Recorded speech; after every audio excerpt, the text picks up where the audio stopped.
This is Retro Sports Radio. Visit RetroSeasons.com for more sports history. The Baltimore Orioles faced the Los Angeles Dodgers at Dodger Stadium for Game 1 of the 1966 World Series on October 5th. This is the NBC national broadcast of Game 1, featuring announcers Bob Prince and Chuck Thompson. Good afternoon, everybody. Along with Chuck Thompson, this is Bob Prince, greeting you from Dodger Stadium in Los Angeles, California, for the 1966 World Series. Brought to you by Chrysler Corporation, makers of Plymouth, Dodge, Chrysler, Imperial, and Dodge trucks. Well, here in Los Angeles, it is a very sunny and a pleasant day, and Dodger Stadium is rapidly filling up now as the Dodgers and the Baltimore Orioles, veterans Dodgers in World Series competition, although quite a few of their players have not played too many times, will meet the Baltimore club, which for the first time brings the great glory of pennant fever to that wonderful city in Baltimore as the American League champion. Now here's the veteran voice of the Baltimore Orioles, whose great ball club had a fine year, and Chuck Thompson will tell us all about it. Well, thank you very much, Bob Prince. Good afternoon, baseball fans. The Baltimore Orioles hit a World Series for the first time in a rather brief history and are very delighted to be here. However, the Orioles winning of an American League pennant could not be compared to the Dodgers win of the National League, and certainly all baseball fans, whether they be rooters for the National League or for the American League, certainly have to doff the cap, and a great big round of congratulations to manager Walter Alston and the Dodgers for the manner in which they won this 1966 National League pennant. Baltimore has nothing but a great deal of respect for the tremendous pitching of the Los Angeles Dodgers. They also respect the great Dodger speed and their fine defensive skill. But quite honestly, Baltimore feels it brings to this World Series the kind of a club that can beat the Dodgers. The Orioles are a club that has played very consistently throughout the first half of the year, and the second half of the year ran into problems that beset all ball clubs at one time or another in the course of a baseball year: injuries. Unfortunately for the Baltimore Orioles, the greater part of their injuries in the second half of the year befell a very fine pitching staff. Now, everyone has talked about the superlative pitching of the Los Angeles Dodgers, and there's not a man in the world who could deny it. However, in the Baltimore camp, they honestly feel that their pitching has been downgraded. The Orioles feel their pitching is a lot better than people seem to think that it is. And this afternoon, a young man who has, never played any high school baseball for the very simple reason that they did not have baseball at his high school in Billings, Montana, a young left-hander by the name of Dave McNally, will attempt to prove that point to the Los Angeles Dodgers and to the baseball world. The Baltimore Orioles bring into this series not only a very powerful ball club, but a very fine defensive ball club.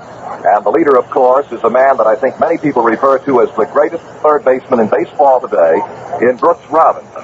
And then, in a trade with the National League this past winter, the Orioles acquired from Cincinnati Frank Robinson, and I doubt that there's a baseball fan anywhere in the world who is not only too well aware of the accomplishments of this, the Triple Crown winner of 1966, and the first since Mantle did it in 1956 for the Yankees.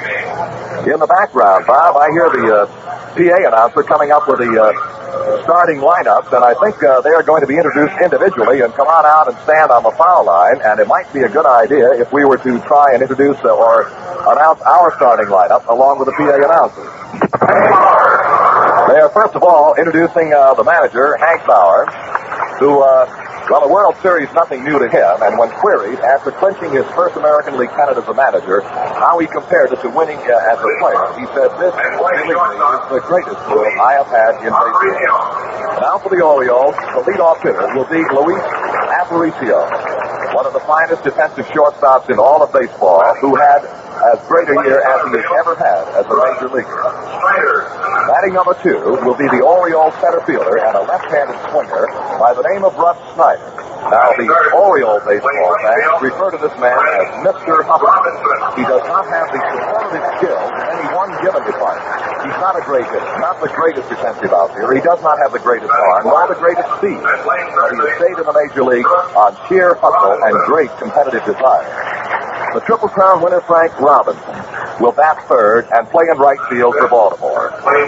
Batting number 4 will be the third baseman, Brooks Robinson. Batting Batting 5 is the biggest man on the Baltimore Oriole roster, Boog Powell, the first baseman. Batting 5 is the left fielder for the Baltimore Orioles, Kurt Leffrey, and he is a left-handed hitter.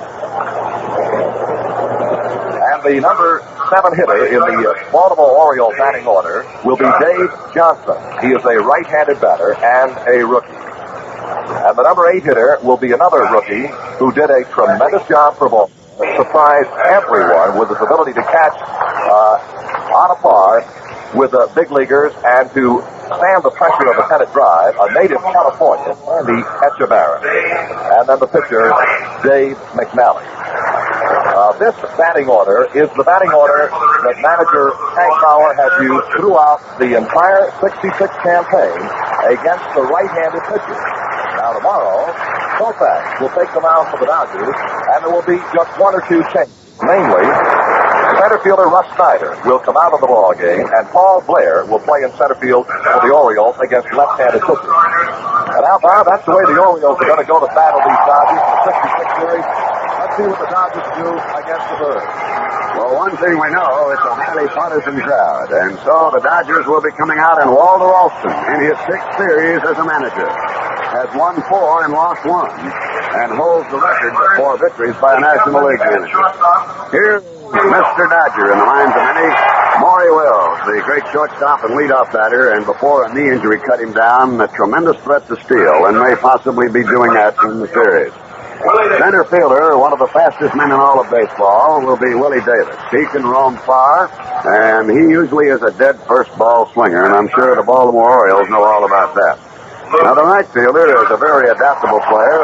Sweet Lou Johnson, as he's called. He's been the fellow that just runs out there all the time. He runs out home runs. He just hustles all the time. In left field, the Dodgers' real power man, who's working with an Achilles tendon problem, and that'll be Tommy Davis, a very strong batter, has had trouble and started to fade a little bit toward the end of the campaign. A switch-hitting second baseman and a very good one, Jim Lefevre, will play at second base and bat fifth. Lefevre did a lot of weightlifting in the offseason, and that's why he came up with more home runs. Wes Parker, whom many baseball observers believe has the finest pair of hands of all first basemen going, will be in the first base spot and batting 6th. At third base, the one man that I doubt if they'll ever retire him. There have been many calls to replace him, but when they open the season, it's Jim Gilliam going out there. Junior Gilliam, and he'll be playing at third. The catcher and one of the real top catchers in baseball, John Roseboro. Real smart individual, very, very heady. And on the mound, a very tough one by the name of Don Drysdale. Slumping off this year to a 13-16 record, but when the chips are down, Big D is there. Well, ladies and gentlemen, around the United States and all over the world, we're about ready to go.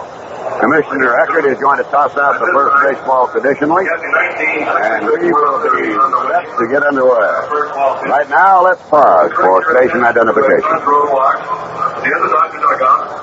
810 on your dial, WGY, Schenectady. Saratoga, the authentic Vichy behind the yellow label. The only mixer we know of that people built a city just to be near.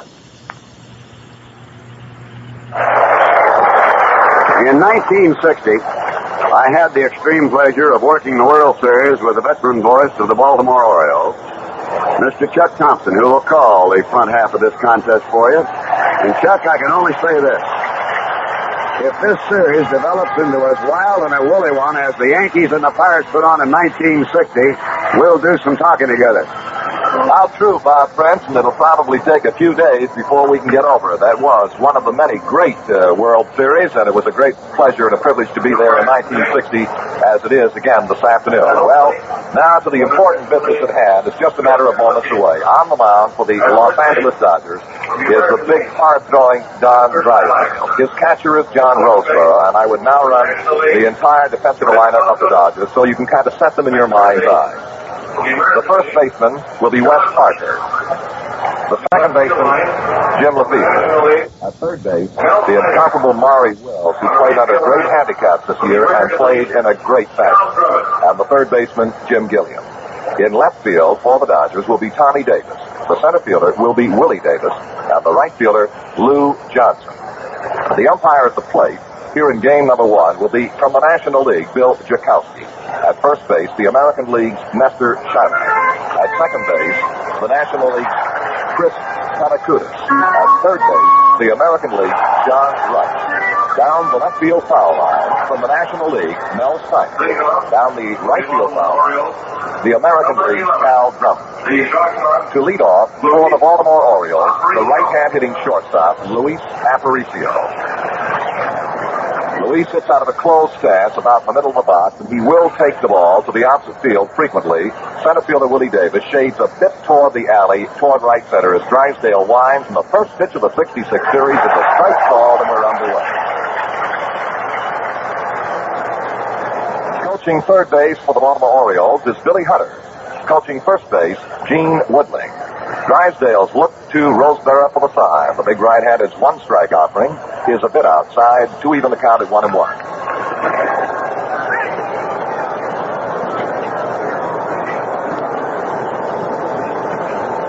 Aparicio improved his average in 1966 some 51 points.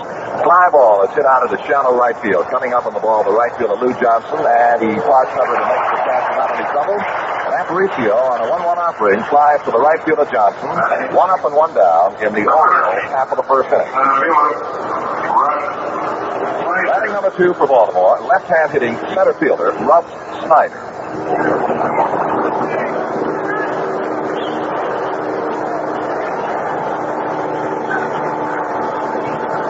A native of the fine state of Nebraska. He lives in Nelson, Nebraska. Left-handed swinger. He attended Nebraska University, did Russ. And here's a fellow Baltimore calls Mr. Hustle. Drysdale's first offering was right down the groove and a strike call. Third baseman Gilliam, in respect to Snyder's good speed and bunting ability, is up on the edge of the infield grass. The rest of the infield up maybe a step or two, and the outfield slanted a bit to the opposite field. Drysdale delivers inside low. And the count evens now at 1 ball and 1 strike.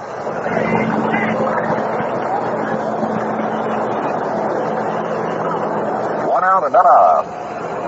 Drysdale to the wide. The big right-handed pitch is a ball 2 low and inside. Snyder started to offer on a breaking ball and held back on the swing inside. 2 balls, 1 strike.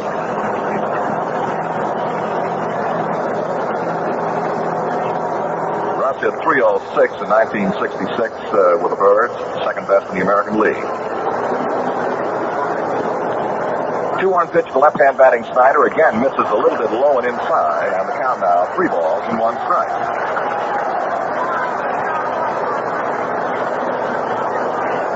Well, this is the 63rd World Series. Dodger fans point to the fact the Dodgers have never lost here in Dodger Stadium. Drysdale delivers low and inside again. A ball 4 to Russ Snyder. So the first base runner of the 66 series, if you keep these kind of statistics, becomes center fielder Russ Snyder. And now here is Frank Robbins. And if you were to try and talk about all of the accomplishments of Frank Robinson in the 66 season with the Baltimore Orioles, it might take us a couple of innings. In his first American League season, became the 6th player in the American League history to win the Triple Crown. This is his second World Series. He hit 200 in the series of 1961 against the Yankees. Here's a pickoff attempt at first base. Snyder jumped back in time, and the throw was a bit to the infield side of the bag, pulling Parker off it. 1 out. Russ Snyder, the runner at first base, and Drysdale ready to go to work for the right-hand batting Frank Robbins. Drysdale throws outside. Ball 1.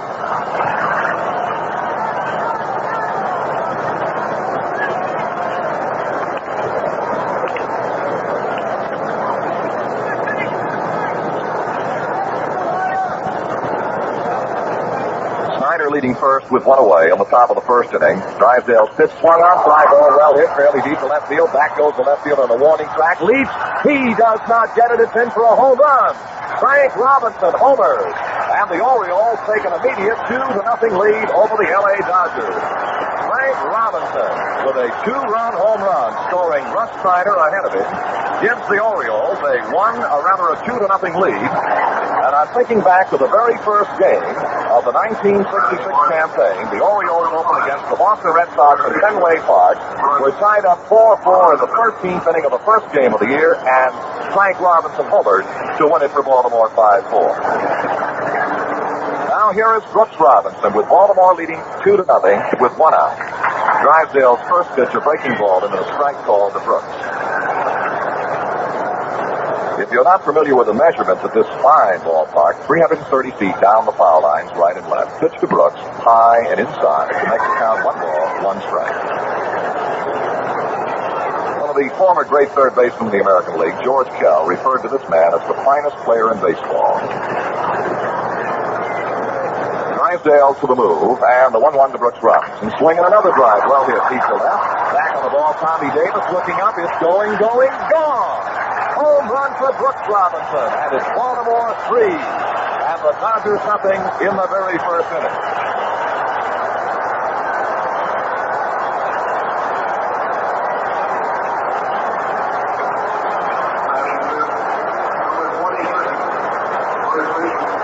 Brooks Robinson has hit his first World Series home run. This is his first World Series. And the Orioles now have a 3-0 edge over Drysdale and the Dodgers. And time is called very briefly while that 5 veteran, Jim Gilliam, moves into the mound to talk a bit with his hurler. And I believe we'll have some bullpen activity now for the LA Dodgers.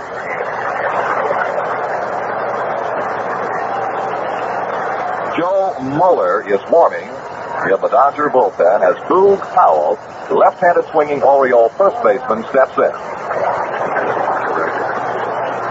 Here's a check swing high pop-up third base side foul, drifting in foul ground under a Junior Gilliam, waiting now, and Gilliam has for the second out of the inning. And Bob Prince, I understand that the Orioles have just tied a record.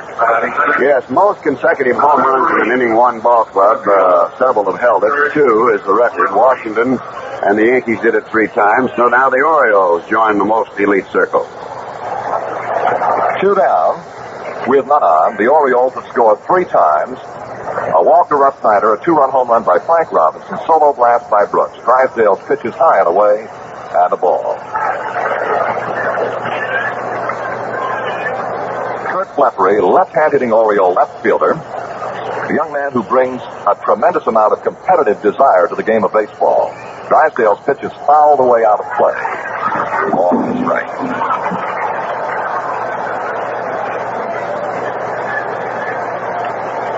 One strike. 2 out, none on.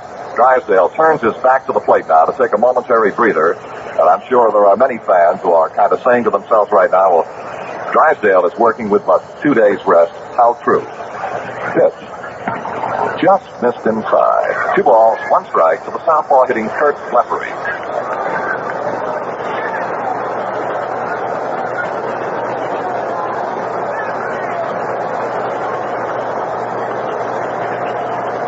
Two-one offering, cut on a line drive out of the right field corner, digging hard. Lou Johnson doesn't get there, has to play it on the first hop, and Fleppery has pulled a line single into the right field corner. For the Birds, it'll be their 3rd base hit against Don Drysdale in this top of the first inning. Here is another of the Orioles' celebrated rookies, young Dave Johnson. He was born in Orlando, Florida, now lives down in San Antonio, Texas. He has attended Trinity University during the off-season. Right-handed swinger is Dave Johnson. 2 out of the inning. Fleppery, the runner at first base. Drysdale delivers. Breaking ball in. Strike called. Caught the outer portion around the knees today.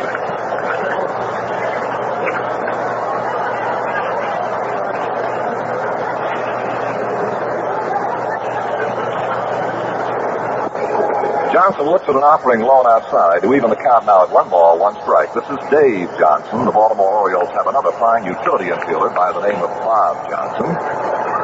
They also have 2 pitchers that answer to the name of Miller, John Miller and Stu Miller.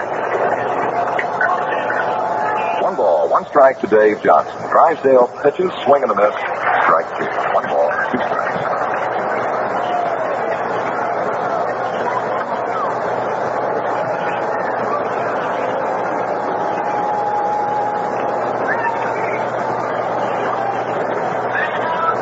1-2 pitch to Johnson. Cut on and missed. A strikeout for Drysdale. The Orioles, in their half of the first inning, grabbed 3 runs on the same number of base hits, 3. There were no Dodger errors. 1 man is left on. At the end of the first half inning, Baltimore 3 and the Dodgers nothing. And now the Dodgers, who were forced to play catch-up baseball many, many times in their battle for the 1966 pennant, are forced to do the same thing again in this first game. And one thing they will do, Chuck, very early in the ball game, while they're down at 3-0 at this point, they will try for the 1 run to get themselves back into the position of the bunt. They'll go for that one rather than the big inning.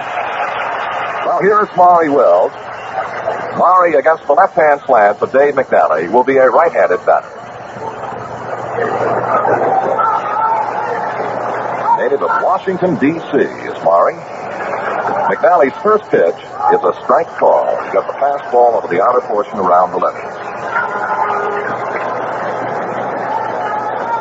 Brooks Robinson at third is just about even with the bag. Aparicio and Johnson are up a couple of steps.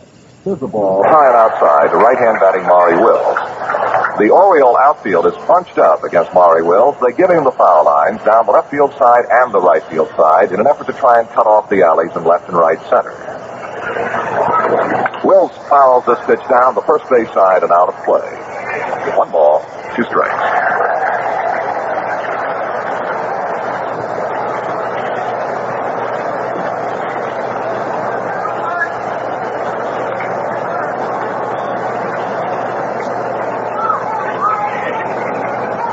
Now the 1-2 pitch coming down to Wills. McNally throws fastball that's fouled out of play again. And the count, a ball and 2 strikes to the Dodger leadoff hitter Maury Wills. To be followed by Willie Davis and Lou Johnson. It took Maury Wills a long time to get to the big leagues, but what a magnificent job he's done once he arrived. 8.5 years in the minors. Pitch. Outside. And the count now 2 balls, 2 strikes to Wills. Dave McNally does not have any unorthodox pitches. He has a fastball, a curveball, and a changeup. 2 balls and 2 strikes, the count to Maury Wills. McNally throws high again, and we have a full count. 3-2. The one thing Baltimore pitchers hope to be able to do in this series is not to give the Dodgers that base on balls because of the great Dodger speed and base running ability. 3-2 pitch, foul to the screen behind the plate.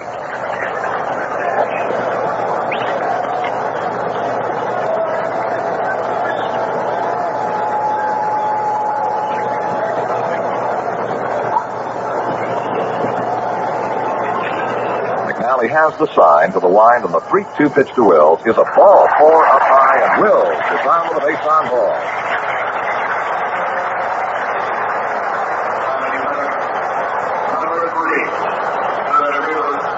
And we'll bring to the plate now center fielder Willie Davis. Long, lean individual, great speed.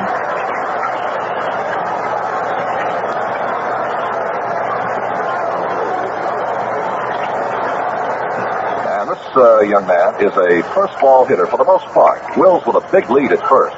There he goes. The pitch is taken high for a ball. The throw to second base. He is going to be safe. Wills is in with a steal.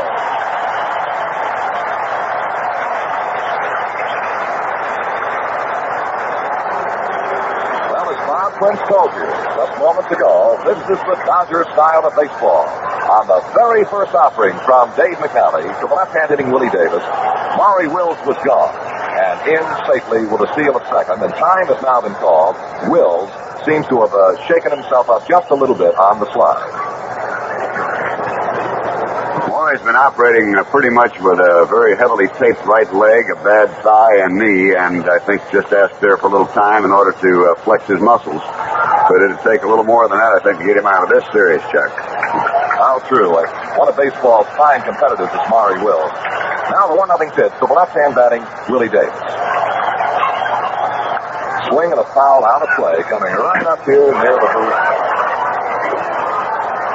The count now, a ball and a strike.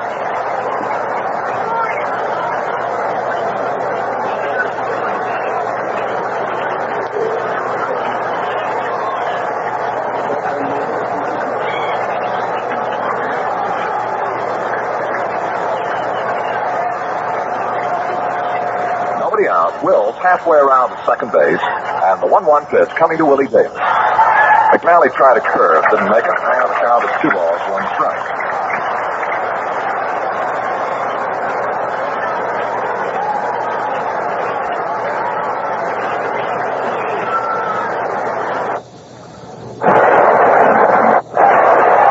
Andy Etchebarren has now gone to the mound to visit very briefly with his youngster, Dave McNally.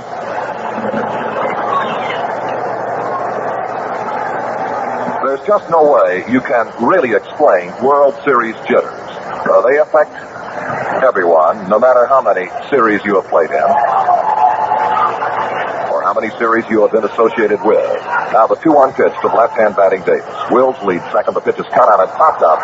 This one out towards shortstop. Aparicio on the skin of the infield calling for it. Gloved it for the first out of the inning. Willie Davis retired on a pop-up to the shortstop, Aparicio. Now here's the fellow they refer to as the man in a hurry, Lou Johnson. Native of Lexington, Kentucky. Now lives right out here in the fine city of Los Angeles.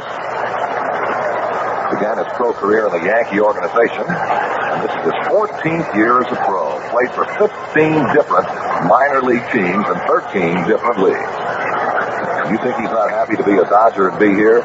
You know he is. Right-handed swinger, and McNally's first offering is high and away, ball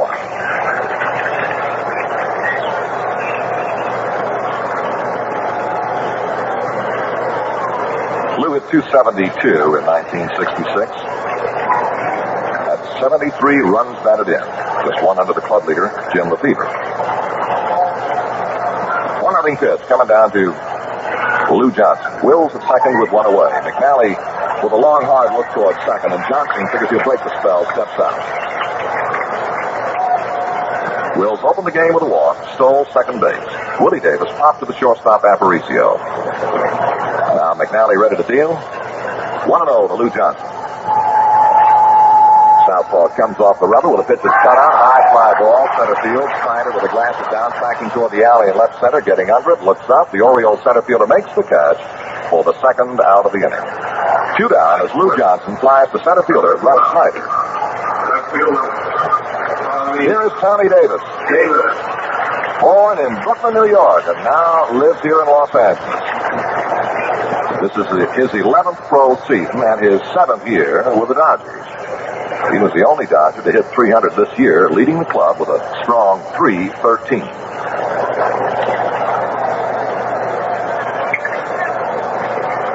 And Tommy is the kind of a fellow who has great success against the left-handed pitchers.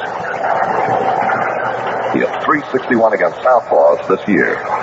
2 down, Wills second. Pitch coming to Tommy. Strike called by plate umpire Bill Jakowski.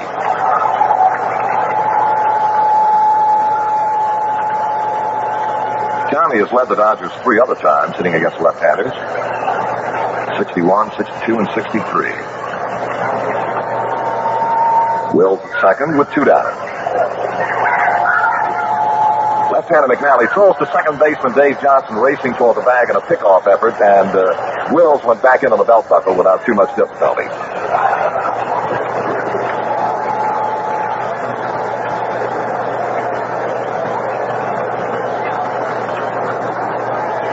Strike to the batter, Tommy Davis. For those of you who may have just tuned in a little bit late, the Orioles, with 2 home runs in the top of the first, lead the Dodgers 3-0 in this last half of the first inning. Now the 1-strike pitch to Tommy Davis. Wills dancing out at second base. McNally throws, swing, ground ball hit off the third base side, charging Brooks Robinson. He has in the shoulder high hop, throw the foul in time to get Tommy Davis. And that's it for the Dodgers in their half of the first inning. No runs. There were no base hits, no bird errors, 1 man left on at the end of the first inning of play. The score, Baltimore 3, Los Angeles 0. From Dodger Stadium in Los Angeles, California, the Orioles and the Los Angeles Dodgers of the 1966 World Series. And now, for his first plate appearance ever in a World Series, the Oriole rookie catcher, Andy Etchebarren, a native of the state of California, another of the Orioles' many bonus youngsters. And what a fine year he gave the Baltimore Orioles under severe handicap, numerous injuries. Right-handed batter is Etchebarren. Drysdale's pitch is a breaking ball but missed outside, ball 1.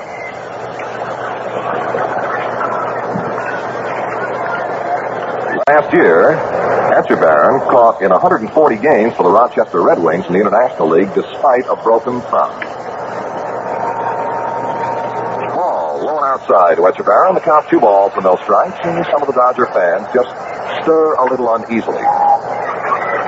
We did have some very brief bullpen activity on the part of the Dodgers in the first inning in the person of Joe Moeller. 2-0 pitch to right-hand batting Etchebarren. Check swinging a ball inside and high, 3-0.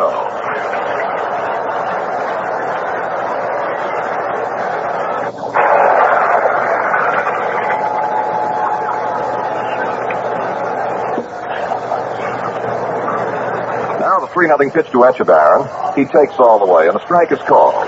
3-1 to Andy Etchebarren. He'll be followed to the plate by Baltimore pitcher Dave McNally. 3-1 pitch. Drysdale deals, swing and a miss. Strike 2, he kind of popped that one right by him. Full count to Etchebarren.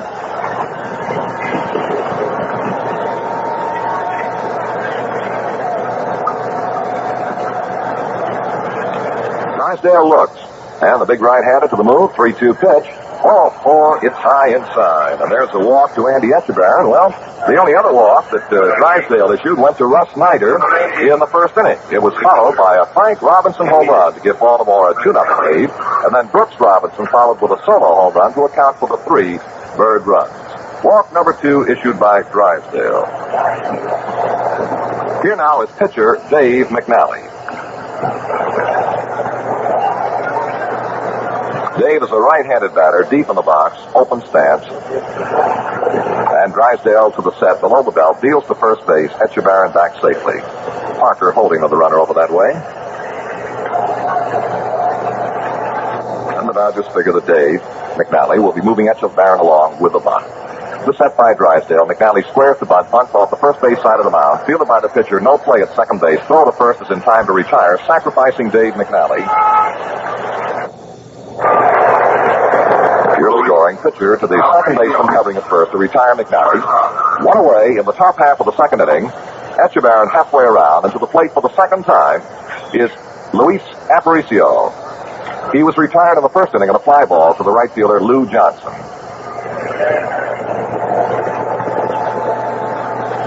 Etchebarren, for a catcher, has remarkable speed. He can move along very well. Drysdale's hard look to Roseboro for the sign. Now turns to the stretch, to the set, and his pitch. High fly ball out of the shallow right field. Back to second baseman on the right fielder, Lou Johnson. Still Johnson getting under it, and Lou makes the grab to retire Aparicio. We have 2 down. As Aparicio retires, the fly ball to right field. And now here is Russ Snyder, who, against Drysdale in the first inning, drew the base on balls, and Robinson Frank scored him on a 2-run home run.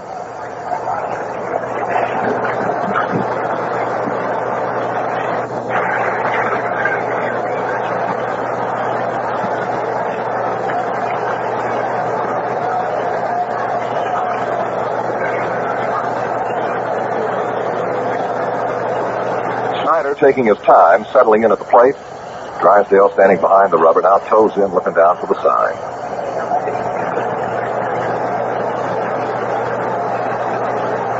And the Dodger right-hander's first offering to Snyder. Cut on line drive base hit over the third baseman, sent out of the left field. Etchebarren hits third base, around third, coming home. Throw coming to the plate. Etchebarren is going to go over standing up, and Baltimore leads now by a score of 4-0. On the throw into the plate, Russ Snyder moved down to second base. Etchebarren scores run number 4 as Snyder slices a drive into the left field area, chased down out there by Tommy Davis. The official scorer rules a single for Russ Snyder, and he takes second on the throw to the plate. And Joe Moeller is now throwing in the Dodger bullpen. Frank Robinson at the plate for the second time. He homered off Drysdale with a man on in the first pitch. Swing line foul down the third base side into the Dodger dugout. I hope everybody's okay. That's a mean foul ball into the spacious Dodger dugout off the third base side here at Dodger Stadium, and the visiting Orioles, of course, from the first base side. Frank Robinson now examining that bat. rather vigorously, banging first the handle end of the bat on the plate and then the barrel end of the bat, and has determined now that it's not splintered and okay. But now he turns and looks toward the plate umpire, Bill Tchaikovsky, and they give the bat another squint. Evidently all right. Frank steps in and we're ready. Snyder at second base, 2 down in the top half of the second inning. Baltimore 4, Dodgers nothing. Drysdale's pitch, swinging a high fly ball left field. Waiting out there, Tommy Davis, coming toward the foul line, loping in under it now. The big man is there. He's got it. Now that's the final out of the inning. But for the Orioles in that half of the second inning, another run on one base hit. There were no Dodger errors, and the man is left on. At the end of an inning and a half, the score, Baltimore 4, Los Angeles nothing. Here are the Dodgers coming on against Baltimore's southpaw Dave McNally in the last half of the second inning with Jim Lefevre. He'll be followed by Wes Parker and Jim Gilliam. Lefevre, a switch hitter, a right-handed swinger against Dave McNally. Ball one, low inside, almost hit Jim right in the right ankle. He was born in Inglewood, California. The National League Rookie of the Year last season. Fastball is just inside, right at the belt, and the count 2 balls and no strikes.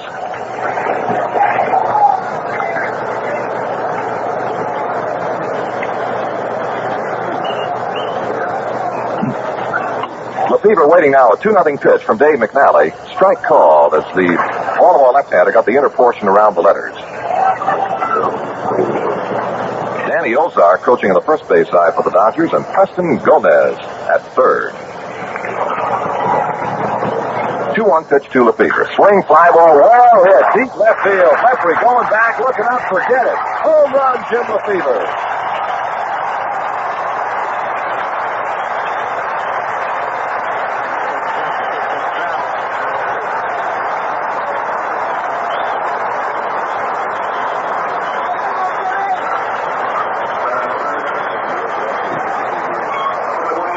Jim Lefevre, with the first Dodger hit of the ball game, hit it all the way up in the seats in left field, and it's now Baltimore 4, and the Dodgers 1. And the Dodgers, as we mentioned earlier, who have had to play catch-up baseball on numerous occasions this year to win their pennant, have to do it again this afternoon. Here is Wes Parker, right-handed swinger against McNally. He takes a pitch high for a ball. As we mentioned earlier, the Dodgers have no less than 4 switch hitters in their lineup this afternoon, and one of them at the plate right now in the person of Wes Parker. McNally's 1-0 pitch. Strike call. He picked up the outer portion around the knees.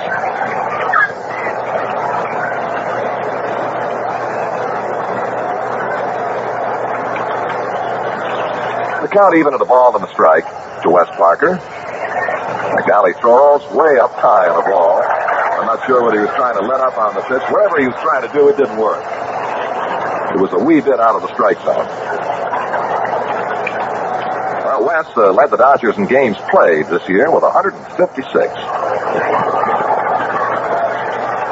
2-1 pitch to Parker. Swinging a foul ball in the dirt behind the plate. And the count, 2 balls, 2 strikes to the Dodger first baseman.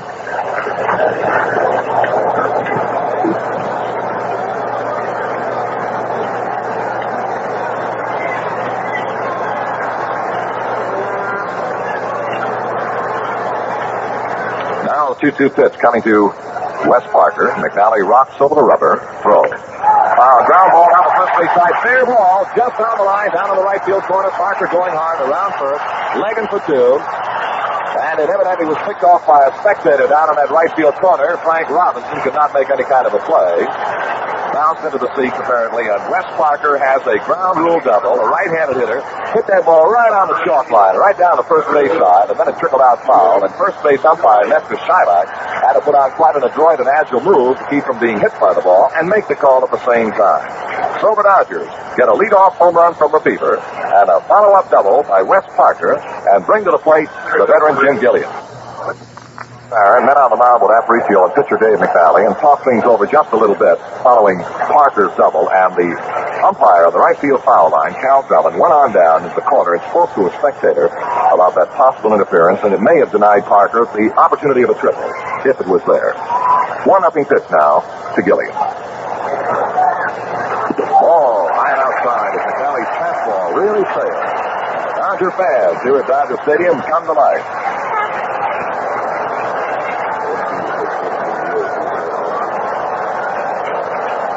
Now we see a stirring of activity in the Baltimore Orioles bullpen in the right field corner.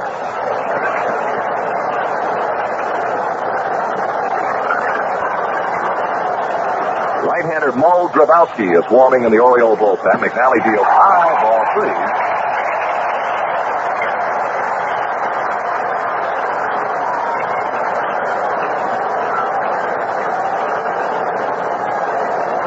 The runner at second base, Wes Parker, just sliced and double down the right field line. And Gilliam waiting now a 3-0 pitch from Dave McNally. The Bird left-hander ready to go. Well, let's back to second. The pitch to the plate is high, ball 4. There's the walk to Gilliam. The second walk issued by Baltimore's Dave McNally. And it brings to the plate the fine veteran Dodger catcher, John Roseborough.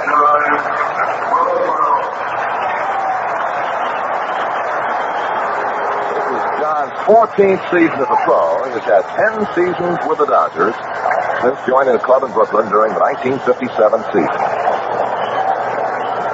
Gilliam, Drysdale, and Koufax are the only others who played for the Dodgers in Brooklyn.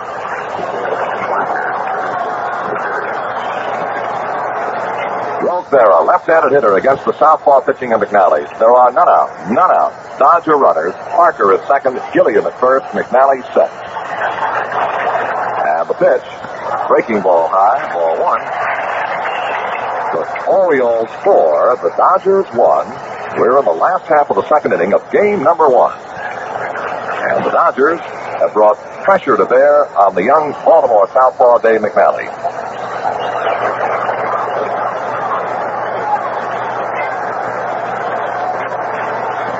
McNally ready with a 1-0 to left-hand batting Roseborough. He takes ball 2, a little bit high and inside.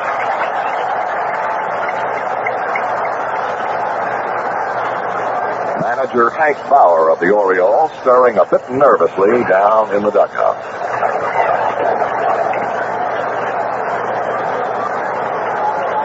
Now a 2-0 pitch to Roseborough. Right down Broadway, and a strike is called. And John, apparently under wraps, took it all the way. 2-1.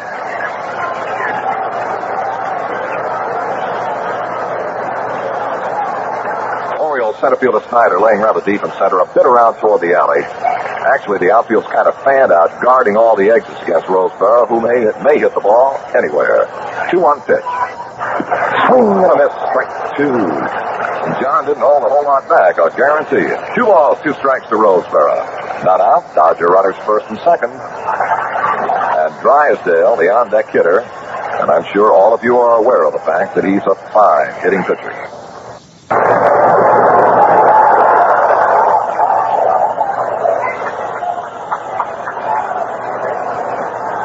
McNally ready to go again. 2-2 pitch to Roseborough. Here it is. Ground ball just fouled outside of first. Sharply spiked ground ball down the first base side on the count holds. 2 balls, 2 strikes.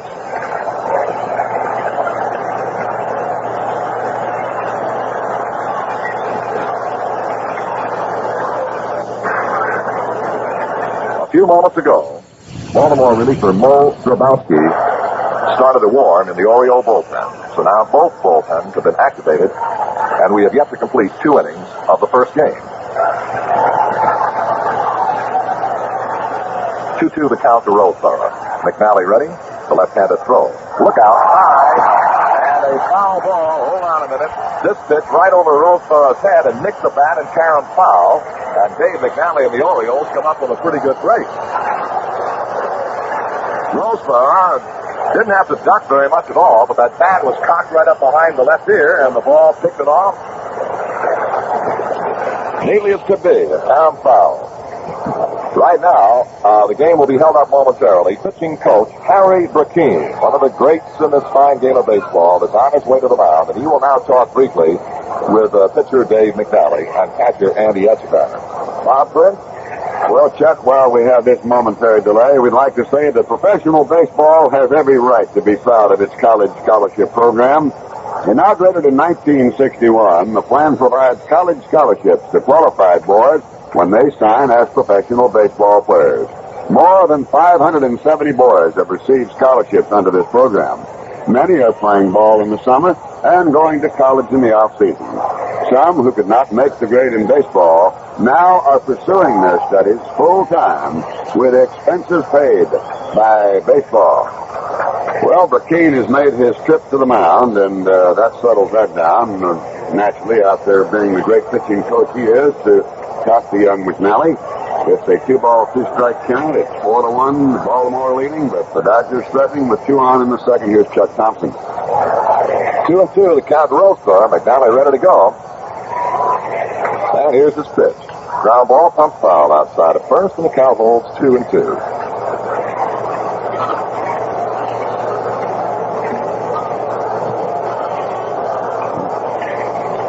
Only 3 of the Baltimore Orioles active players have ever participated in a World Series before.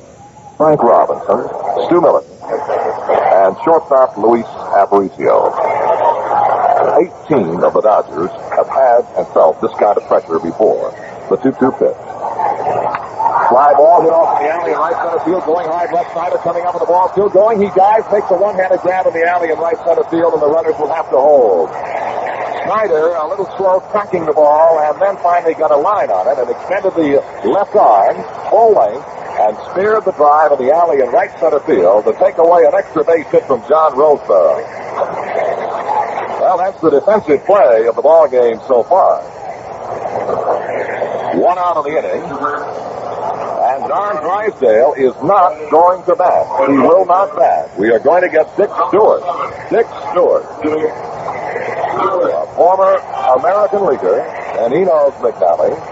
And Stewart has had in his career success against left-handers. And if there's anyone in baseball who is not aware of the fact that Stewart's a power hitter, I'd be hard-pressed to say where you've been the last few years.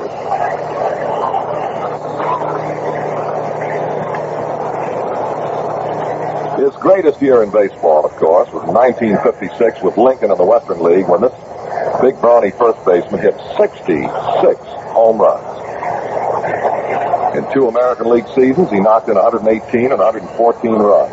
Led the league in 1963, finishing second to Brooks Robinson of the Orioles in 1964. And here he is at the plate now, Dick Stewart. Pinch hitting for Don Drysdale.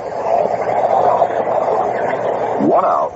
Dodger runners, Gilliam at first, Wes Parker at second, 1 run in, Baltimore 4, Dodgers 1 in this last half of the second inning.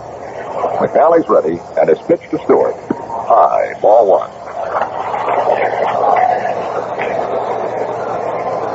So Drysdale now is officially out of the ball game, pitching 2 complete innings, 4 runs, 4 hits, 2 walks, and a strikeout.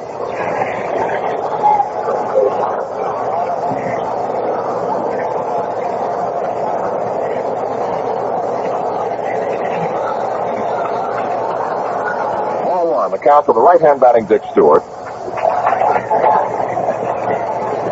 McNally ready to go again. The bird lefty fires. Swing and a miss. And the count, a ball and a strike.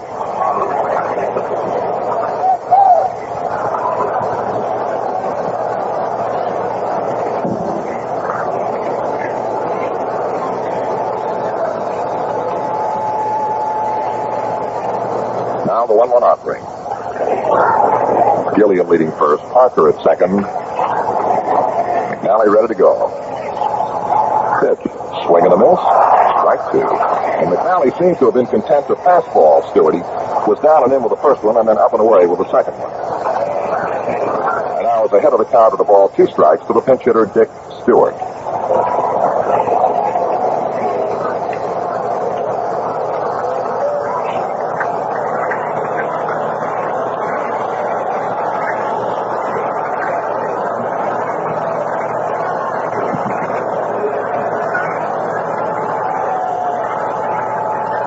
Two pitch coming down to Stewart. McNally fires. Fly ball. Well hit. Deep right center. Frank Robinson tracking back. Still going back. Still back along the warning track. He's there. Robinson makes the grab deep in the alley against the wall, 390 feet away for the second out of the inning. After the catch, Wes Parker tags at second and races on to third. Gilliam holds first base, but Stewart hit that ball Almost about as far as you can hit it in that direction and still keep it in the ballpark. Frank was close to the wall underneath the 390-foot sign in right center before he hauled it in. 2 down.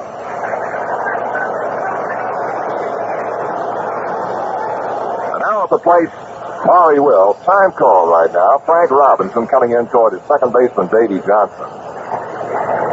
And he has something to say to Dave Johnson right now out of the outfield grass. Dave leads him now at the dead run. Here's Johnson coming across the skin of the infield. He may go to the mound. He comes in toward the edge of the infield grass, says something to pitcher Dave McNally. And now backs off to his normal second base position. Parker third. Gilliam first, 2 down, bottom of the second. And Maury Wills at the plate. He walked in the first inning and promptly swiped second base. And then McNally got the Dodgers in order. First pitch to Maury Wills. Outside. Ball 1.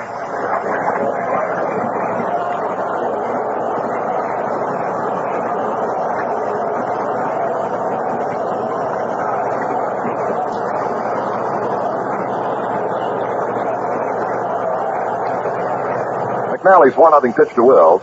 Fly ball foul off the first base side out of play. Ball and a strike to Maury.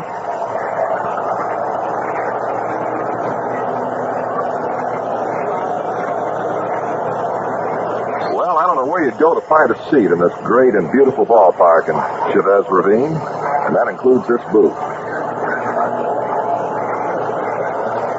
They're all gone. 1 ball and 1 strike to Maury Wills. McNally sets and throws. He's high. 2 balls, 1 strike. Now Dave wants another baseball.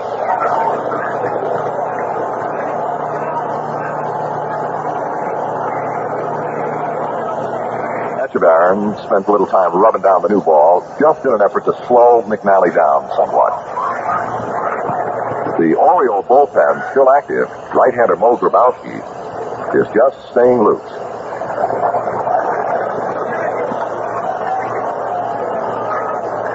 Two balls, 1 strike, the count to Wills. McNally sets, kicks, and throws. He's way outside and high, 3-1.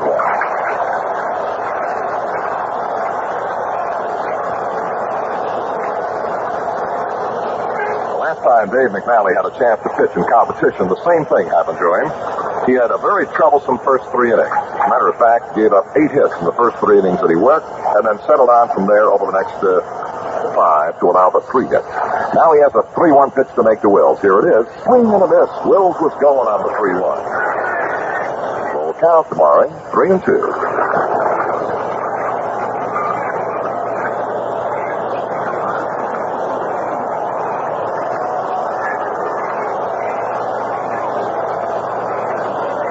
McNally ready. Here's the pitch. Swung out and missed. He struck him out. And you talk about a pressure performance from a rookie. Dave McNally battles the Dodgers to a standstill. A leadoff home run to Lefevre, a double by Parker are the 2 Dodger base hits in the inning. 1 run, 2 hits, no Oriole errors, and 2 men left. At the end of 2 complete, Baltimore 4, Los Angeles 1.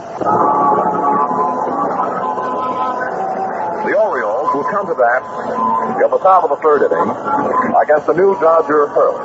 Drysdale out of the game for the pinch-hitting effort of Dick Stewart. Worked the first 2 innings. 4 base hits, 2 walks. Drysdale recorded a strikeout and is charged with a 4 run. And gives way now to Joe Muller. Muller, over the year with the Dodgers, appeared in 29 games, pitching 78 2/3 innings, 73 base hits, 22 earned runs. He walked 14, struck out 31, and pitched to an earned run of 2.51. Joe Muller. And the first hitter to face him will be Baltimore's 3rd baseman Brooks Robinson, who homered in the first inning following the 2-run home run by Frank Robinson.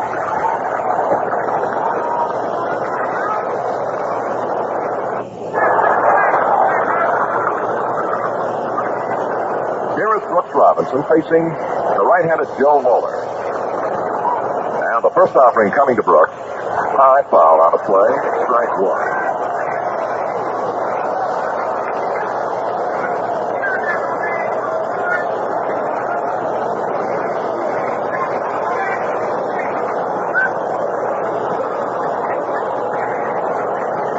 back. A good breaking ball from Muller and a strike two call.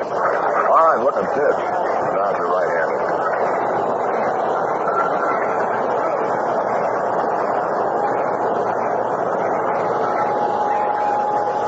Two-strike pitch to Brooks, fouled away on the ground on the third base side, and the count holds at 2 strikes. Well, they've just posted the attendance here at Dodger Stadium for the first game of the '66 World Series at 55,941. Two-strike pitch to Brooks Robinson. Just missed, blown outside. 1-2. Joe Moeller now on the mound for the Dodgers, replacing Drysdale. Bob? Chuck, I'm quite certain that the ball players are aware of the fact with this huge attendance here and what they'll have in Baltimore, there's a little bit more than just a pot of gold at the end of the rainbow. A little bit more than just prestige, huh? Now the 1-2 pitch.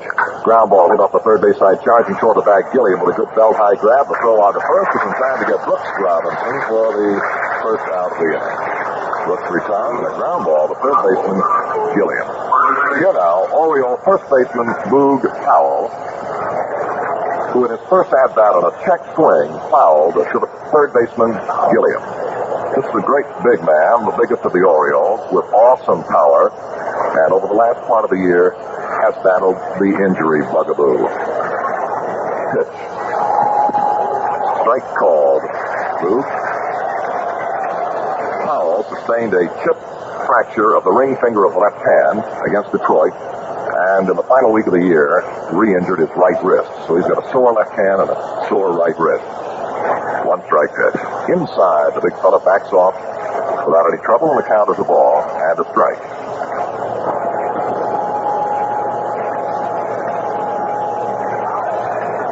One out, men on. A ball and a strike to left-hand hitting Boog Powell. And the 1-1 pitch. Low and a ball. 2-1.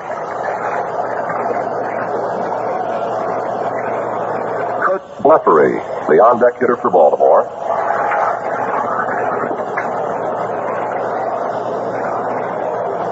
Pitch.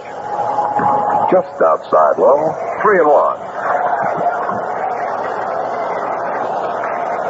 Boog Powell has, in his career with the Orioles, hit some of those home runs you call tape measure home runs. Now your 3-1 pitch. Moeller rocks and throws. Swing and a miss, strike two. He didn't hold back. Oh, my goodness.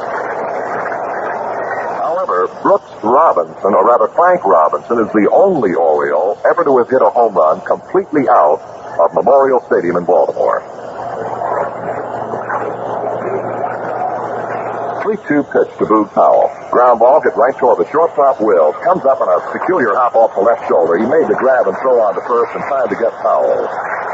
That one, threatened a bad hop right by Murray, but with his quick hands, he speared it right off the left shoulder and threw him out. 2 down in the Baltimore third, and now here is Kurt Bleffery.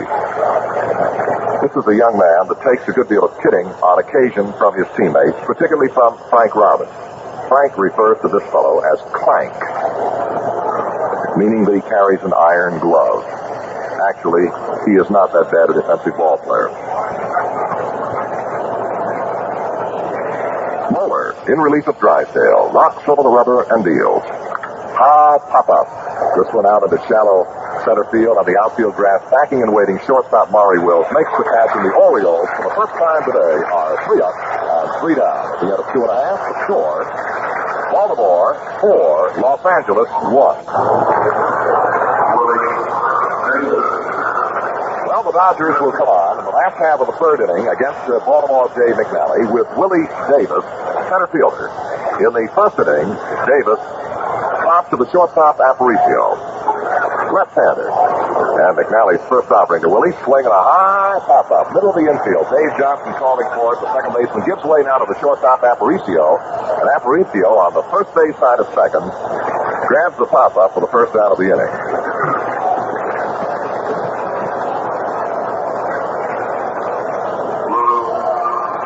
One down on 1 pitch. Willie Davis pops to the shortstop Aparicio on the first base side of the bag in second. And here now, Lou Johnson. He's fly to the center fielder Russ Snyder in the first inning. Right-hand hitter right down at the end of the bat is Lou. Changeup is in the dirt and a ball.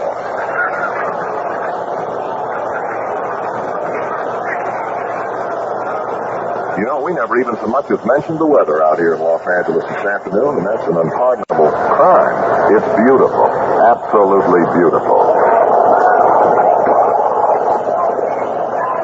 Now the 1-0 pitch to Lou Johnson. McNally brings the arm down, rips a fastball and strike call. Ball and a strike to Johnson.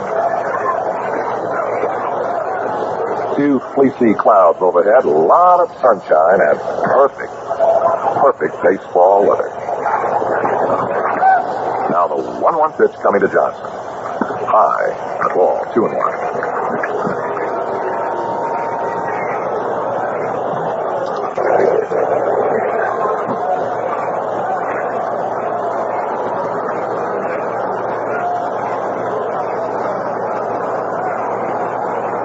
2-1 pitch. Foul ball on the netting behind the plate.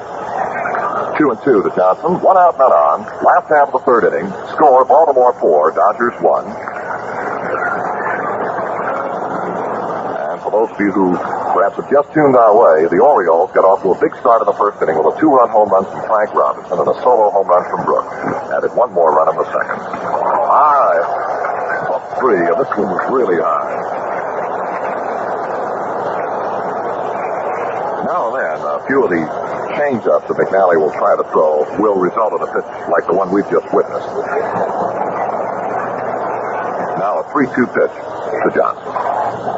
Ball 4. A walk to Johnson.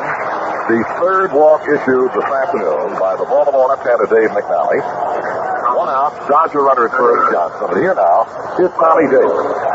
Tommy went out on a ground ball to third baseman Brooks Robinson in the first inning. This fine Dodger outfielder has really had to battle the injury jinx.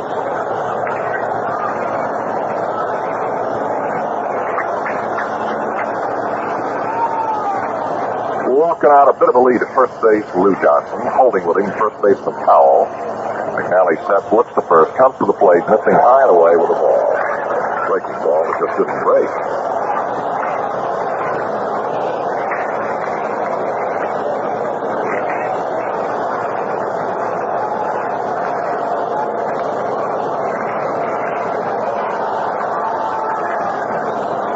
Pitch to Tommy Davis.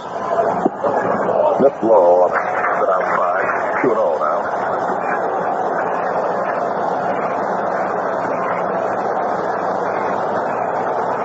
Brooks Robinson at third. Aparicio, the shortstop. Dave Johnson, the second baseman. Moved Powell at first. And McNally ready.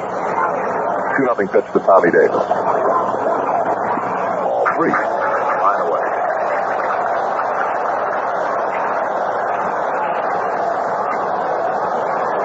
Echeverria now walks the ball back out to the mound to his pitcher, Dave McNally, in an effort to slow him down, try and settle him down.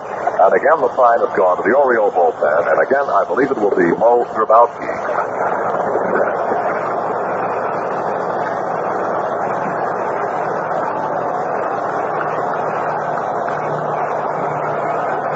One out in the Dodger half of the first. Runner at first, Johnson. A count of 3 balls, no strikes to Tommy Davis as McNally is ready to go. The pitch. Ball 4. Back-to-back walks. The Dodgers again put the pressure on the Birds. And right now we'll pause 30 seconds for station identification. WGY, WGFM, Schenectady. Your radio has not gone cuckoo. That's merely the sound of Saratoga Vichy and its long-lasting fizz. The story behind that fizz is even stranger than the sound. You see, nature carbonates Saratoga Vichy, giving it a perky little fizz with incredible staying power. It keeps drinks fresh far longer than club soda or any of the imitation Vichy's. Saratoga, the authentic Vichy in the yellow label. The account of a lone Dodger run. McNally pitch, swing and a miss. Strike 1 to Lefevre, who has a good deal more power as a right-handed hitter than as a left-handed batter, and demonstrated that power as leadoff batsman in the second.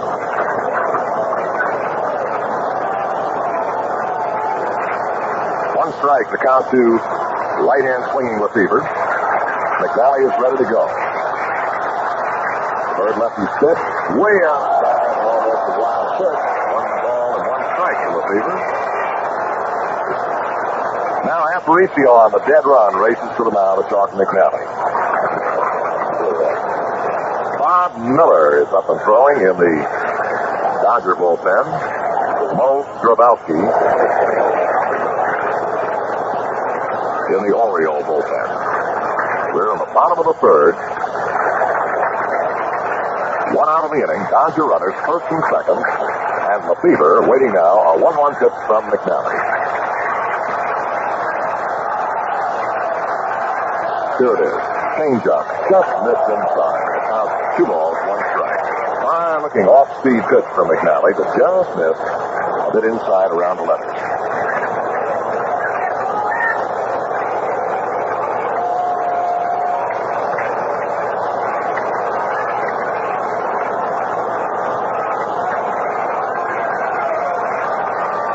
Two-one pitch. Low inside, ball 3. 3-1 to Lefevre. Hank Bauer has now, well, he has 1 more step to take to get out of the Orioles dugout. He is right up on the step. Back in Baltimore, sometimes we call that the launching platform. 3-1, the count to Lefevre. McNally second. Big pitch coming. Here it is. Ball 4. He has walked. The bases loaded. And Hank Bauer has now come out of the Orioles dugout and is slowly walking to the mound. No sign has been given to the bullpen as yet. Bauer looks that way, now signs that way, and it means that the Orioles will bring in Mo Grabowski, and the young left-hander Dave McNally has run into control problems in the 3rd inning. Walking the bases loaded will be lifted. McNally has pitched 2 and 1/3 innings. He has allowed a total of 5 walks. Walked 5 for the Dodgers. The Dodgers have nicking for 2 base hits. One of those, a home run by Lefevre. Another was a double by Wes Parker. The strikeout column for Dave McNally shows 1. And of course, he's charged with the 1 Dodger run and is responsible for the 3 on base. Bob Prince. Okay, Chuck Thompson, and they just sent over information from Alan Roth and Jim Simpson, who are helping us out here statistically, that young McNally has just tossed 63 pitches, and that is an uncommon number to be going up to that plate, especially when you haven't gone the full 3 innings. In fact, they like to try to get you in on a complete ball game at around 120, 125, and then, you know, you're humming it up pretty good. Say, when families get shaken up by a serious problem, they often get help at their local family service agency. In many ways, also, families get help at Salvation Army and Legal Aid and Red Cross. These health and welfare agencies are supported by many United Funds and community chests. And so is USO, morale booster for the sons of American families in the armed forces. Your one gift works many, many wonders. When the United Fund or Community Trust Drive opens in your town, give the United way. Well, Mo Grabowski would not be a total stranger to the Dodger ball club, having pitched against them when he was with Chicago. But for most of these youngsters, however, on the Dodger ball club, like Lou Johnson and company, Lefevre and Wes Parker, you would know, of course, they've never seen him before. So, it's a bases-loaded situation. He popped Willie Davis up here in the 3rd, and then, as Chuck just described, walked the bases full, and there just isn't any more room as Mr. Parker stands in. Against Mo Grabowski, who had a fine year with the Orioles, in 45 games, Grabowski won 6 without a defeat. And pitched to an earned run of 2.81. Along the way, with his relief work, he also made 3 starts for Baltimore. And he also picked up 4 saves as a reliever. Grabowski, a right-hander who throws hard, and now the southpaw swing, Wes Parker. He doubled as a right-handed batter in the 2nd. Grabowski deals, strike call. quick breaking ball.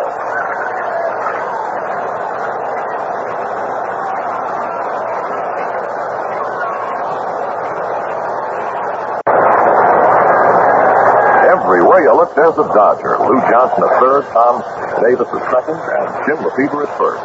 One out of the inning, bases loaded, one strike pitch, just inside, and the count evens 1 ball, 1 strike to Wes Parker.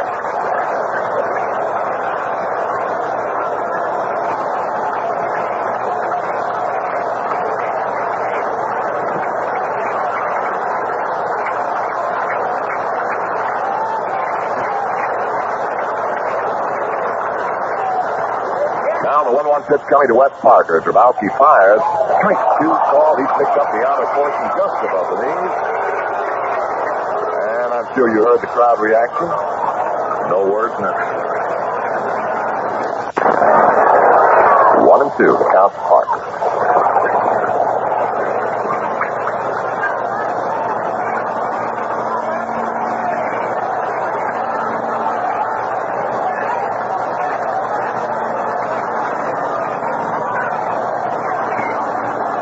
Drabowski's pitch.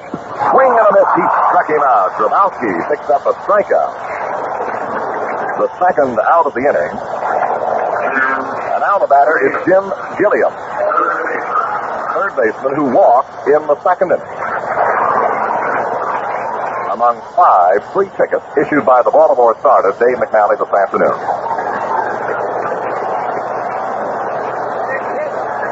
Two down of the Dodger third. Baltimore 4, Los Angeles 1. Bases loaded. And Gilliam looks out to Mo Drabowski. Drabowski's line and pitch. Swing and a miss. Strike 1. He just pumped it right by him.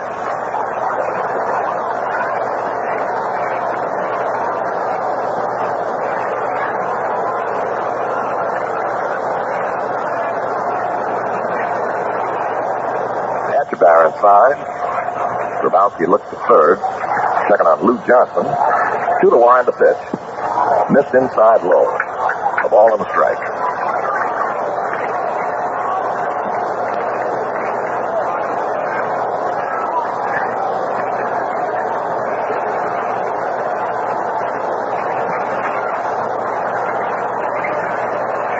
Now the 1-1 pitch. Strike 2 call. Gilliam gets a call strike over the inner portion of the hands. A ball and 2 strikes. 2 down and the bases loaded. The first game of the 1966 series.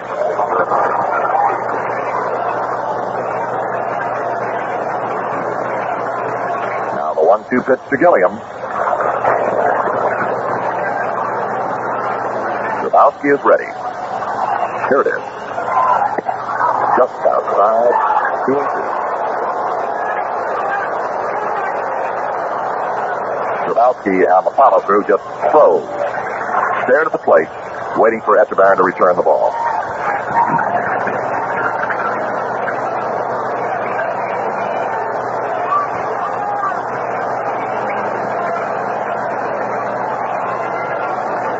And we're ready once more. The 2-2 pitch to Gilliam with the bases loaded and 2 out. Drabowski rocks, fires. Just inside. And that'll fill the count now.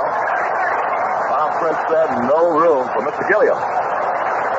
Johnson at third, Tom Davis at second, Jim Lefebvre at first, 2 out, bases loaded, 3-2 pitch coming. The action play of baseball. Everybody will wheel and go.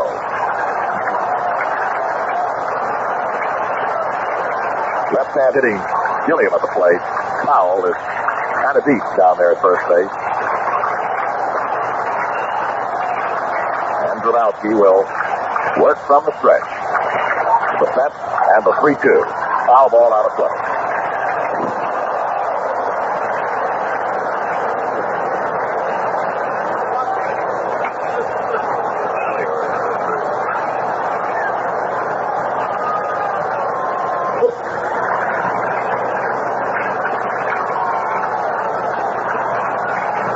Three and 2, the count to Junior Gilliam.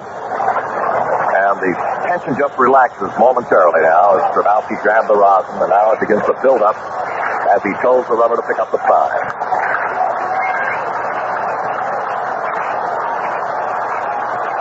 the brief stretch. The set. The runners go. The pitch is a call for inside. A walk with the bases loaded, and the Dodgers have their second run. This one also charged to the now departed Dave McNally. And in this inning, the fourth walk by Oriole pitching, and the bases remain loaded with 2 outs. The first walk issued by Drysdale. 4 free tickets handed out by Baltimore pitching in the last half of the third, and the Dodgers narrow the gap. Baltimore 4, Los Angeles 2. And here is Roseboro. Time called as Roseboro backs off momentarily.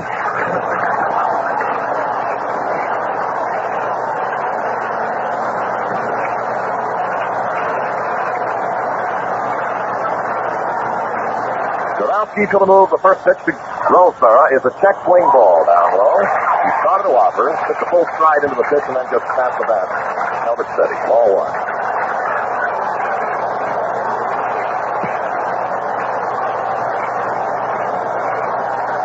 Bases loaded, 2 outs. Drysdale throws high, pop up. Behind the plate foul. Etchebarren coming back, looking up in the tough sun. The young Oriole catcher makes the grab for the final out of the inning. Roseboro fouls out the catcher Etchebarren. The Dodgers in their half of the third. 1 run without benefit of a base hit. No Oriole errors. 3 are left at the end of 3 complete now. The score, Baltimore 4, Los Angeles 2. Well, we'll go now to the Oriole half of the 4th inning. And the leadoff hitter will be second baseman Dave Johnson, to be followed by catcher Andy Etchebarren and the pitcher Mo Drysdale. And up on the mound, Joe Moeller, who retired the Orioles in order in the 3rd inning. The first time that's occurred this afternoon here in this early inning. Top of the 4th. Dave Johnson, a strikeout victim against starter Don Drysdale in the 1st inning. Right-handed batter.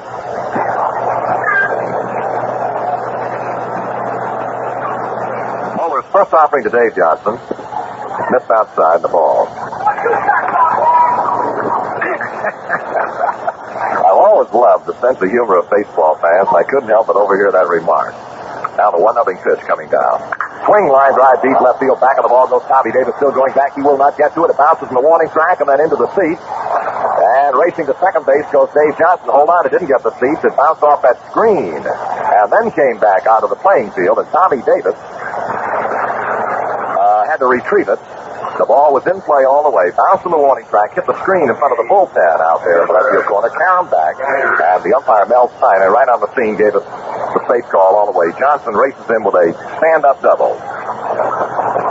Line drive over the head of left fielder Tommy Davis, that carried off the screen and back away from Tommy. By the time he retrieved, Johnson had an easy double. And the batter, Andy Etchebarren.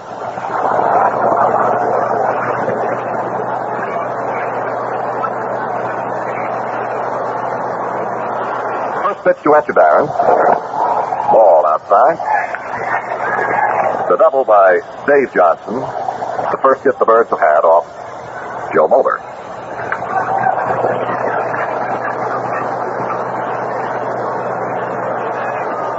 Moeller ready to go. Right-hander steps and throws. Swing ground ball off the first base side of the infield. Dave Johnson takes third as Lefevre makes the pickup of the throw to Parker at first in time to get Etchebarren. Giving himself up. Obviously trying to hit the ball to that first base side of the infield. Advances Dave Johnson to third with 1 out. And up to the plate now, pitcher Mo Drysdale, and 1 out.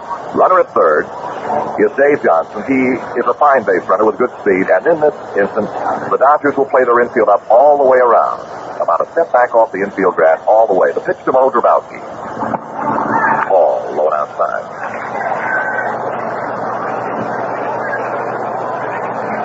Parker at first, Gilliam at third, about even with the bag, and wide of it, of course. And the shortstop, Wills, second baseman Lefevre, just a step back off the infield grass.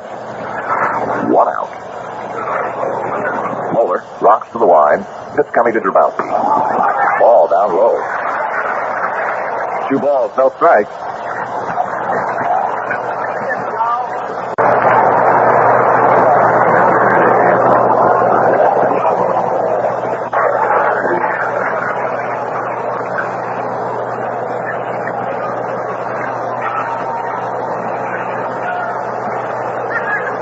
Drybowski, at requested time, stepped out very briefly, now back in. Drybowski hits them as he throws them from the third base side, right-handed.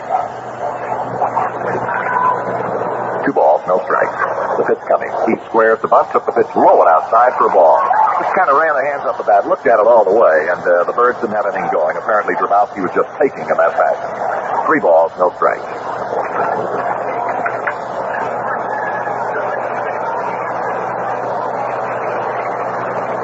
Nothing pitch. Muller fires. Ball 4, low and outside. A walk to pitcher, Mo Drybowski. Muller's first. And the second issued, or rather the third, issued by Dodger Hurling today.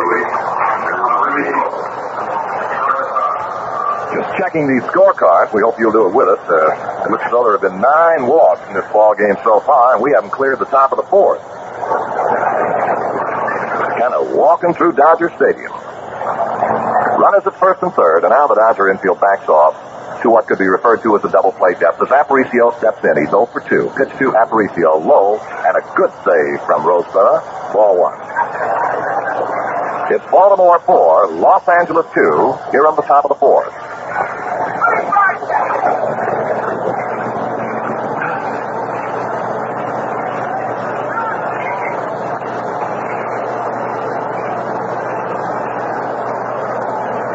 Johnson opened the Oriole 4th inning with a line double in the left field.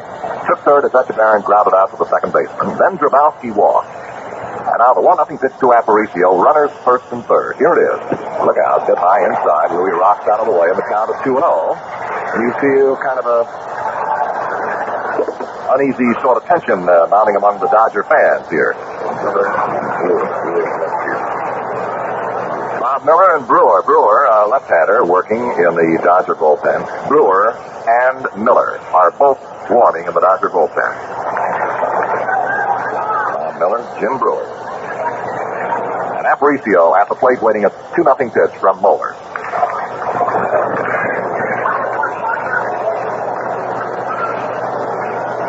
Here it is. High, ball 3.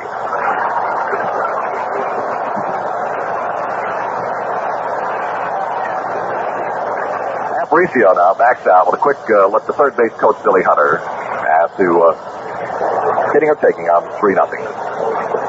And you're right. Here's the pitch. He takes. Strike is called. 3-1.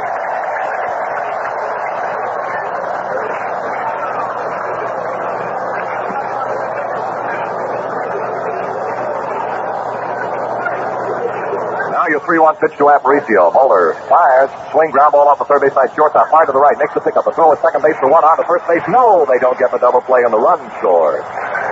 Maury Wills had to go a little way toward the pole. Hard to his right. Gloved it. Flipped it on into Lefevre. That's fourth. Drybowski coming into second base. Jim fired back to Parker at first, but not in time to get the speedy Aparicio, who knocks in the Orioles' 5th run of the afternoon. On the 4th of Drybowski at second base.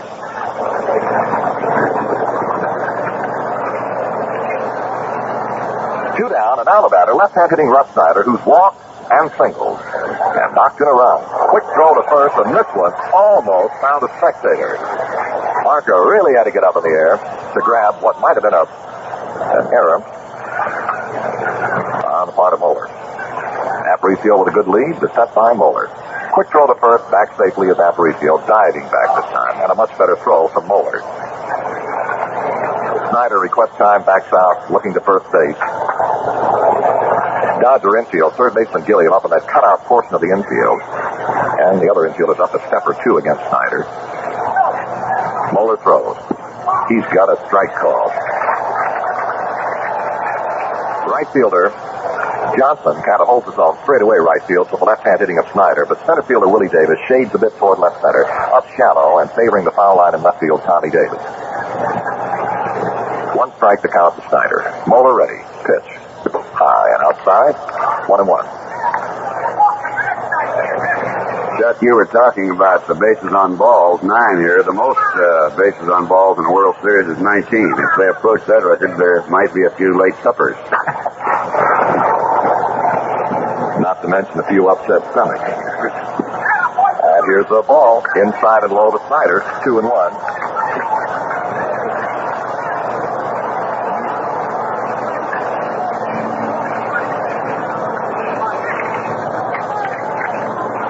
2-1 to count to Snyder. 2 out in the inning. Aparicio leading first. Mulder set. There goes Aparicio. Pitch is swung on and fouled out of play. Aparicio breaking with a pitch. Snyder fouled it out of play. 2-2. Well, this first game of the 66 series got off to a quick start with the Orioles scoring 3 times. They added the 4th run at the top of the second. The Dodgers came back with 1 in the second, 1 in the third. Now, 5-2 Baltimore. Ground ball hit toward the charging second baseman receiver. Comes up at a belt-high hop. Quick throw to first gets Snyder, and that's it for Baltimore. In their half of the 4th inning, 1 run in the inning on 1 base hit. There were no Dodger errors, and a man is left. At the end of 3 1/2 innings of play, the score, Baltimore 5, Los Angeles 2. Will come on as a pinch hitter. Jim Barbieri, the second Dodger pinch hitter of the ballgame. Stewart batted for Drysdale in second, and now Barbieri batting for Moeller here in the 4th. In 39 games this year, this little man hit .280. He's 5'7 and a half. Born and still lives in Schenectady, New York. Grabowski to the line, and the first pitch to the left-handed batter is a strike called over the inside portion around the knees.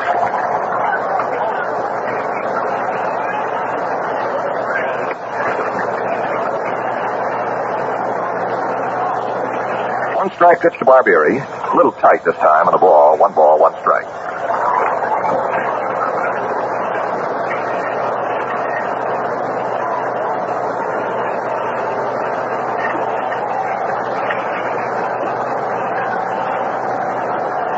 He looks at the pitch low inside, and the count 2 balls, 1 strike.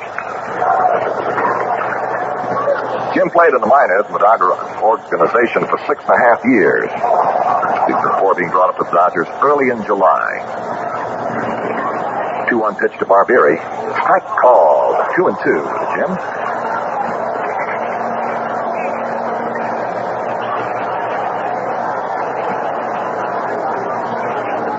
Barbieri backed out after the pitch and now steps in, ready to go again. Grabowski throws low.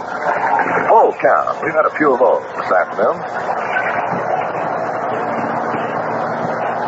When this little man was brought up from Spokane, he was leading the Pacific Coast League in hitting with a .355 average.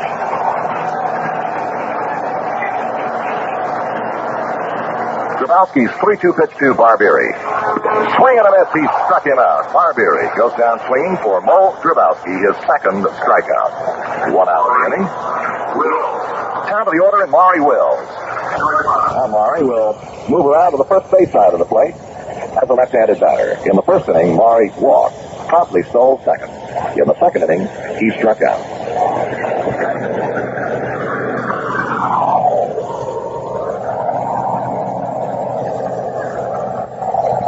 The good Dodger speed is made even a greater threat when the right-hander pitches because of their switch hitters and the added step they pick up. A strike is called to Maury Wills. Aparicio up rather shallow at shortstop. Dave Johnson laying back about normally. Powell just behind the bag at first. Pitch coming to Maury Wills. Strike 2 called. And Maury ran the hands up the bat and just waved at it. Didn't try to hit it. Just looked it into the mid of the catcher, Etchebarren. Left fielder Kurt Leffrey is up extremely shallow and toward the foul line. The center fielder Snyder also shallow toward the alley and left center. Grabowski's 2-strike pitch struck him out. Swing and a miss. Actually a foul tip assigned by plate umpire Zukowski, and Etchebarren held on, and Grabowski records his third strikeout, the second out of the inning. 2 down, and here is Willie Davis. Out to short, twice. 2 out and on, bottom of the 4th. Score, Baltimore 5, the Los Angeles Dodgers 2. The Birds 5 runs, 5 hits. The Dodgers 2 runs, 2 hits. Foul ball coming back up out of play.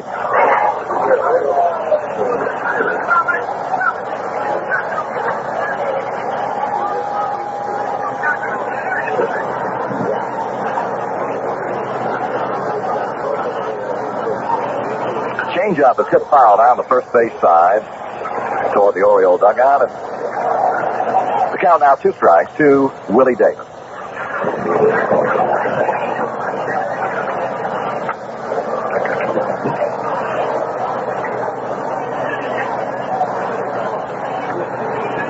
Strike pitch to Willie Davis. High. A ball, 2 strikes.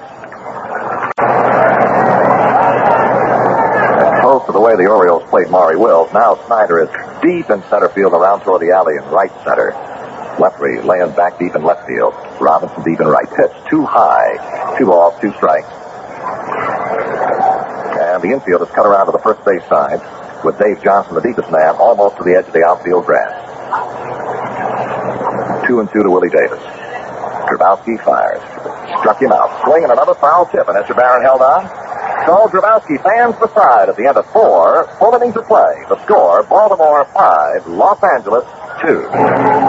Well, as they batted for pitcher Joe Moeller, we'll have a new hurler coming on for the Los Angeles Dodgers. And here's Chuck Thompson to tell you all about it. It's going to be Bob Miller replacing Mueller, who went 2 innings, allowed a base hit. Mueller walked the batter, didn't strike anybody out, and is charged with an Oriole run.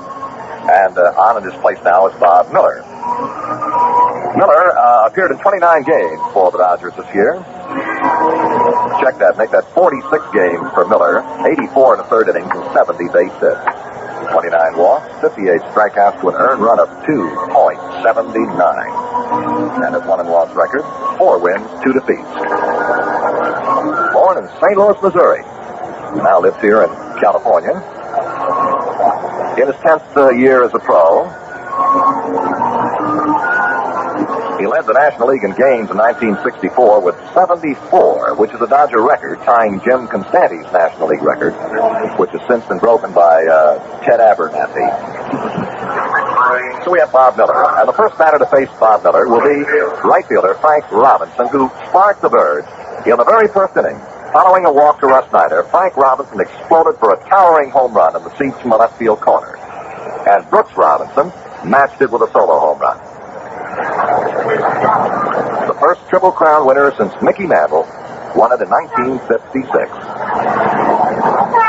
Miller's first offering, low and outside, ball 1. In the fine and great city of Baltimore, a lot of people refer to this man as Mr. Hit. Given Baltimore the greatest year. The 1-0 pitch to Frank Robinson. High fly ball, center field. Coming in on the ball, Willie Davis. Still coming. He's there, and he's got it. Snyder retired, and a fly ball to center fielder, Willie Davis. And now Brooks Robinson. Homered in the first, and grounded to third in the 3rd inning.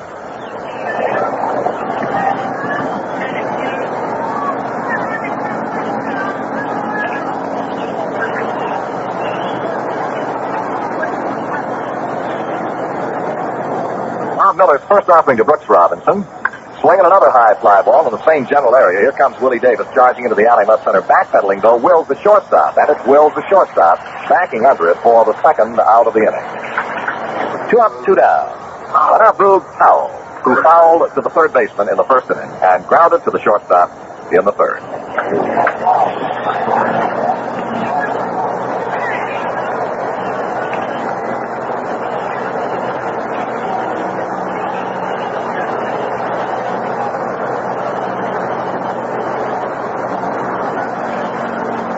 Miller's ready. The first offering to Powell.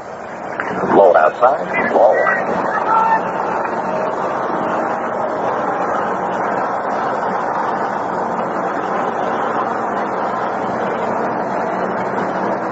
One-nothing pitch. Strike called as he picks up the outside portion. Right around the knee. 1-1. Good off-speed pitch from Bob Miller. 2 out and none on. Orioles 5, Dodgers 2 at the top of the 5th inning. Powell waits. Miller throws. Inside, came right on through Roseboro, back toward the screen. A count of 2 balls, 1 strike.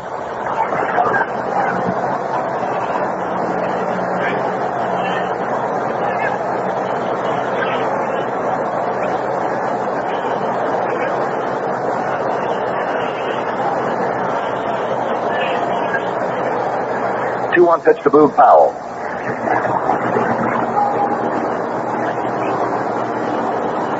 Swing and a ground ball foul down the first base line, and a count now 2 balls, 2 strikes.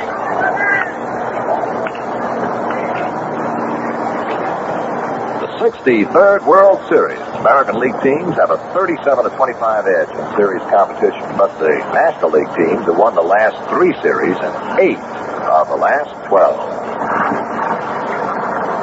2-2 to Powell. Ground ball down the third base side. It is a fair ball over the bag and out of the foul territory in deep left field corner. Powell falls down, going around first base, gets up, and now races to second base and will get in there without attracting a throw. Powell turned the bag and fell down, and then recovered in time to move on into second base for a double, and time is called. First base coach Gene Woodling. I see the bag has come free down there. So you get an idea of the size of Boog Powell. You suppose that might have been recorded somewhere on a seismograph as a minor quake? Boog is a big, strong man, and as he hit the bag, making his turn to take off for second base, the bag came free, and that is what threw Powell down onto all fours, hands and knees, and he recovered and took off to second base. Powell, left-hand hitting, slices a double down the third base line, much the way Wes Parker, the right-hand hitter in the second inning for the Dodgers, banged one down the first base line. In the program, Boog Powell was shown at 6'3" and 240 pounds.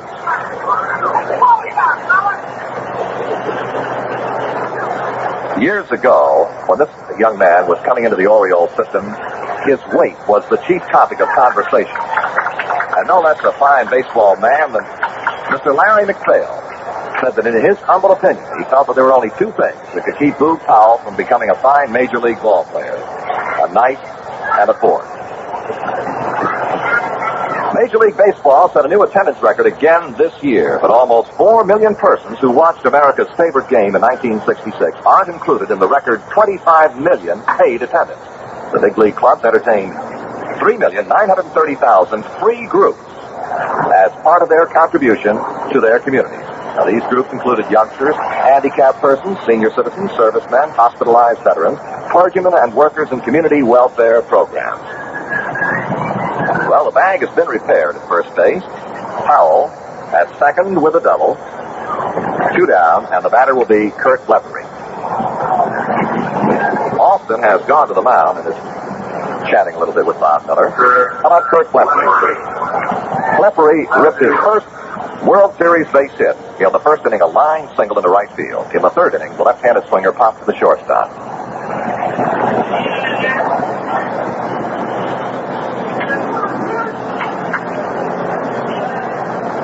Miller ready to go. And his first pitch to Bleppery. Ball inside.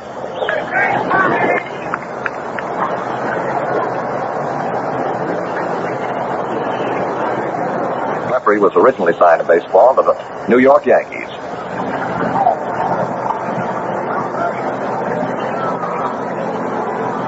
Miller ready.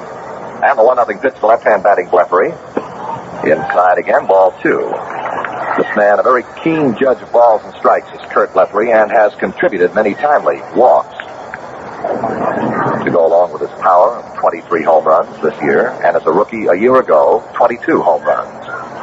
2-0 pitch, outside high, ball 3.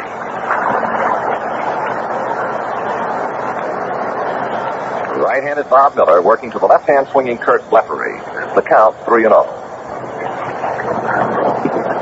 And there's the ball for outside to give Bleppery the intentional walk. Behind in the count 3-0, the Dodgers would not take the chance.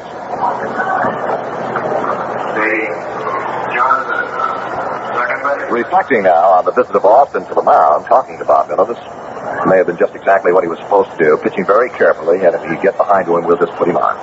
Here now, Dave Johnson, who struck out in the first inning and doubled in the fourth inning. The score, Baltimore 5, Dodgers 2, 2 out and 2 on, top of the fifth inning.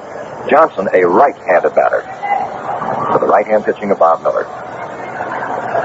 Check swing, ground ball off the first base side. Second baseman Lefevre gobbles it up, throws out to first, and that's it for the Orioles in their half of the fifth inning. No runs, 1 base hit. There were no Dodger errors. 2 men are left on at the end of 4 1/2 innings to play. The score, Baltimore 5, Los Angeles 2. Well, the first game of the '66 World Series now rolls to the last half of the fifth inning with the Orioles leading the Dodgers 5-2. And it's my great pleasure to bring the microphone around now in front of an old friend and a greatly respected broadcaster, Mr. Bob Prince. Bob, good to be with you. Thank you, Chuck. Very good to be with you. And Lou Johnson leads it off here now in the Dodger fifth with a 5-2 score staring him in the face. Johnson walked in the third. Swings and he doesn't get the first pitch, a fastball on the outside, 0-1.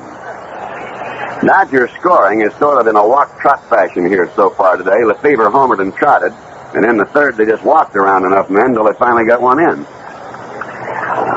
So that accounts for their 2 runs. Baltimore firepower disposing of Don Drysdale. First couple of innings, Johnson takes a wicked cut.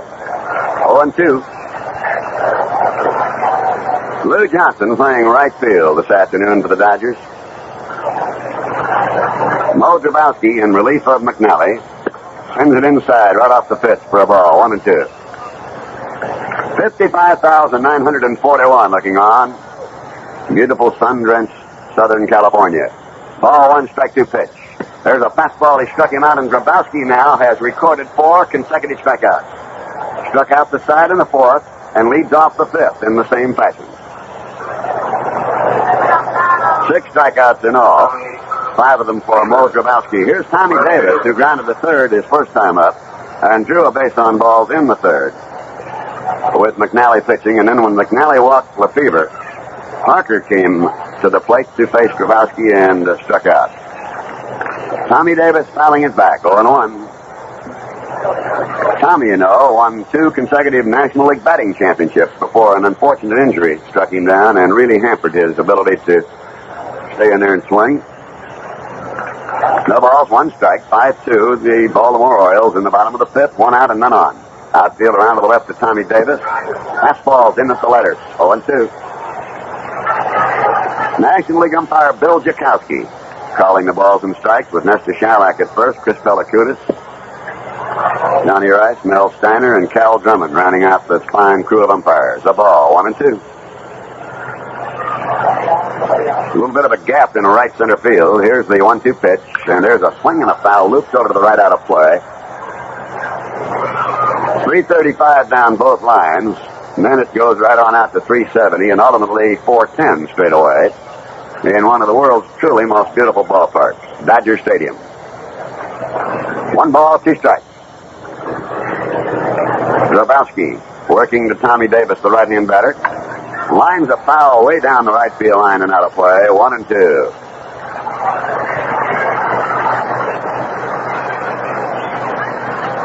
We've had 1 World Series record tied here today by Baltimore. Successive home runs by Frank and Brooks Robinson. Puts them in the elite with the Yankees in Washington, who did it. And they flirted with a couple of others. The 1-2 pitch, just upstairs, 2-2. Grabowski's flirting with 1 now. He has retired 4 on strikeouts. The record is 6 in succession. And this, of course, only World Series we're talking about. He struck him out. That is strikeout number 7. So 1, 2, 3, 4, 5 in a row have gone down. Horace Eller of Cincinnati way back in 1919 had 6 consecutive strikeouts. And that is the record.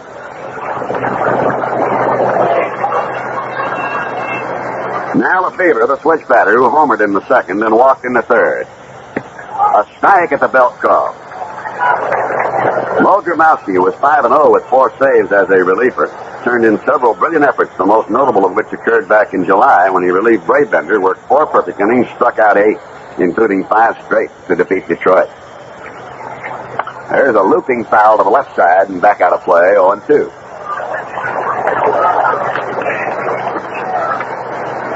The home run by Frank Robinson in the 1st inning had a man aboard, Russ Snyder, who had walked. Then Brooks Robinson tattooed 1 down the left center line. No ball, 2 strikes to Lefevre. Foul ball down the right line. Hit a curveball, hit it deep into right.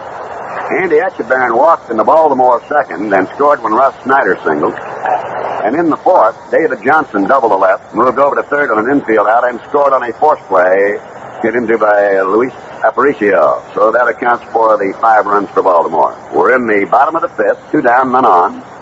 5-2 the Orioles.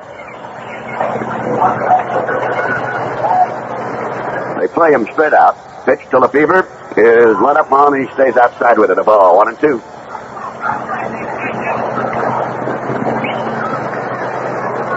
One ball, 2 strike windup.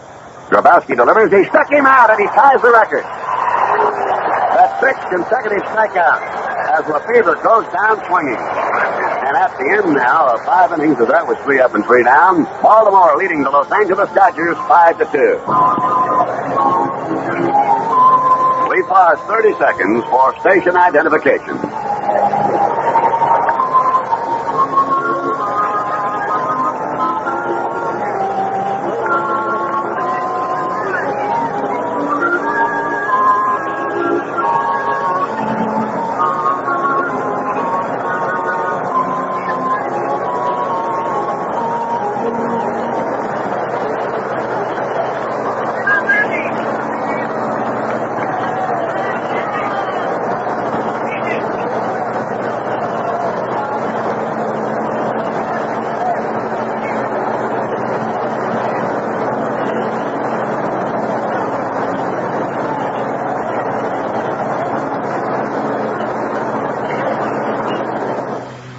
If you've grown up around here, chances are you take Saratoga Vichy for granted. Well, don't. What you're being so blasé about happens to be one of the most extraordinary natural products in all the world. People send for it from all over, both for its curious taste and for that remarkably long-lived carbonation the Vichy people are always talking about. Saratoga Vichy, the only mixer we know of that people built a city just to be near. WGY, WGFM, Schenectady. So it is Drysdale's game to lose as it now stands, and Grabowski's to win as it now stands. He's going to play Echeverria, a right-hand batter, pretty well around to left. They'll gap him in right center field, and he bunted right through that one for a strike, 0-1. Seeing Gilliam deep and Parker awfully deep, it looked like he was trying to push that ball a little bit toward first and get it down there where he could leg it out for a base hit. Chuck Thompson told you earlier, Echeverria is possessed of fine speed. Here's the 0-1 from the right-hand pitcher. A big swing on the slider. 0-2.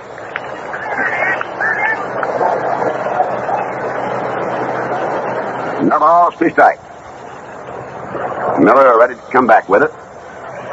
Into the dirt and popped up into the air, caught by Echeverria. A ball and 2 strikes.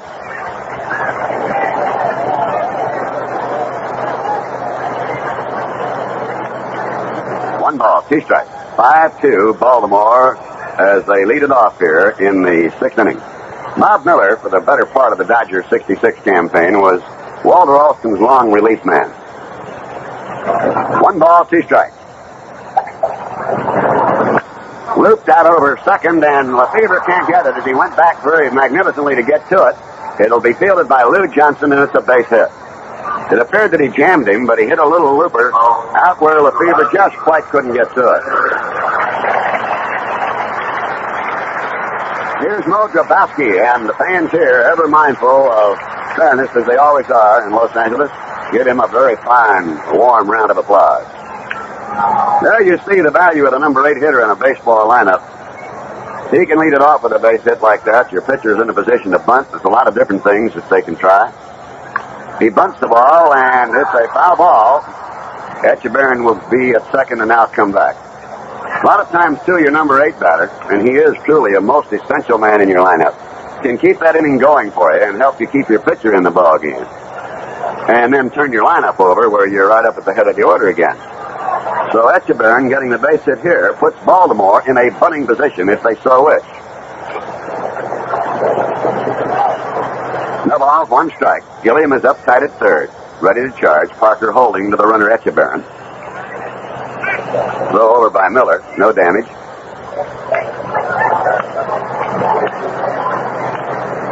Bob, the right-hander, checks at first, delivers, and Grabowski bunts foul at the feet of the catcher, Johnny Roseborough. Strike 2.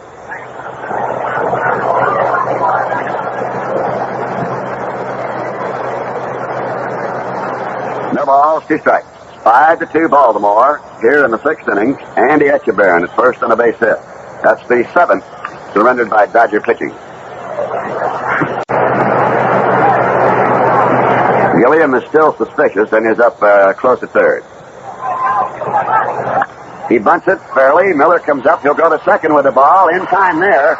And Echeverria really had that, stopping to get out of the way. A fine play by Miller on to Wills. But I'll say one thing, if there was to have been a throw to first, Mr. Wills wasn't going to be able to make it. Etchebarren really went into him. So that'll be a force play, and the out will go 1-6, or pitcher to short. Leaving Grabowski now, the base runner, one away, to Luis Aparicio, who is 0 for 3, but with an RBI. Driving in a run in the fourth inning on a force play. Slide twice to right. Right-hand batting Aparicio takes inside low, ball one. Sinking type of delivery sent in by Bob Miller. Baltimore's Dave McNally went 2 1/3 innings, allowing 2 runs on 2 hits, struck out 1, walking 5, and of course that led to his undoing. 1 ball, no strikes. Aparicio fouls to the right out of play, 1-1. They play him fairly straight out, and they give him a pretty good gap, actually. They spread the lines on Aparicio and gap him in right center and left center.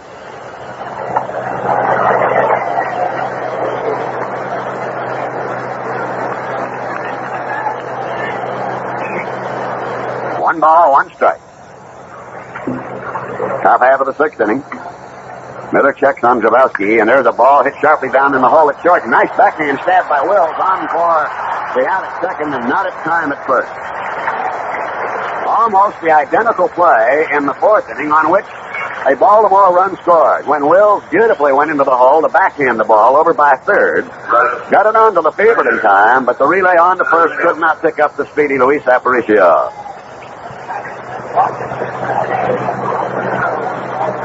So now Russ Snyder walking out, and one of the things he's doing without any question is giving Mo Grabowski a little opportunity to breathe and relax and get ready. So he's going back, talking a little bit here to Frank Robinson.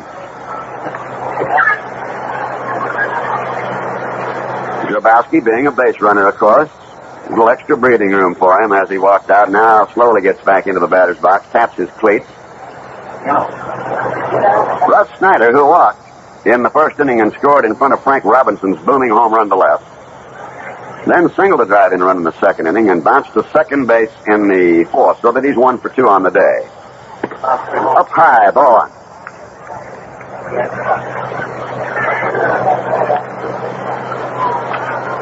A ball and no strike.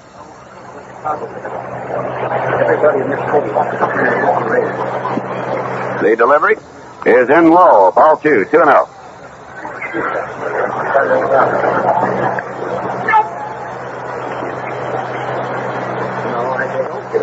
2 balls and no strikes. Russ Snyder, left-hand batter. They play him as a left field hitter, and Tommy Davis favors the left line, with Gilliam up tight at third. The look to Aparicio. Pitch from Miller is up high, about the bill of the cap. Ball 3, 3-0. As we viewed the Dodgers over the season, they rarely walk too many men.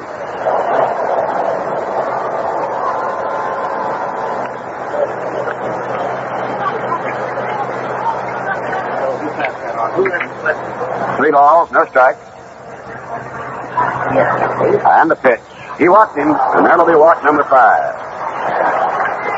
That'll put Aparicio on into second base. We're in this ballgame now. We've had 11 bases on balls. The Dodgers receiving the benefit of 6 of them. And now, that's the 5th walk surrendered by Dodger pitching. And the 2nd given up by Bob Miller since he came on in the 5th. And now Frank Robinson, who hit a big home run in the 1st inning and then flied to left and flied to center. Robinson's home run was his 2nd series home run, having done that as a Cincinnati player against the Yankees in 1961. 2 men on, 2 men out. 5-2 in the top of the 6th, Baltimore. Outfield swung deep left. Miller steps off the mound. Aparicio gets back into second. Right fielder Johnson giving Frank Robinson better than 90 feet of the line. He's way over. Miller ready, and the pitch. Curve, he hung upstairs with it. Ball 1. 1 ball and no strike. Orioles scored 3 in the 1st, 1 in the 2nd, 1 in the 4th. The Dodgers 1 in the 2nd and 1 in the 3rd.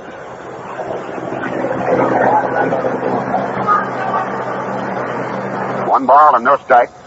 Robinson pops a little foul off the first base side, running hard Roseboro, and he'll not quite get to it. The ball gets into the loge boxes just down to the left of the Baltimore dugout, which is located on the first base side here at Dodger Stadium.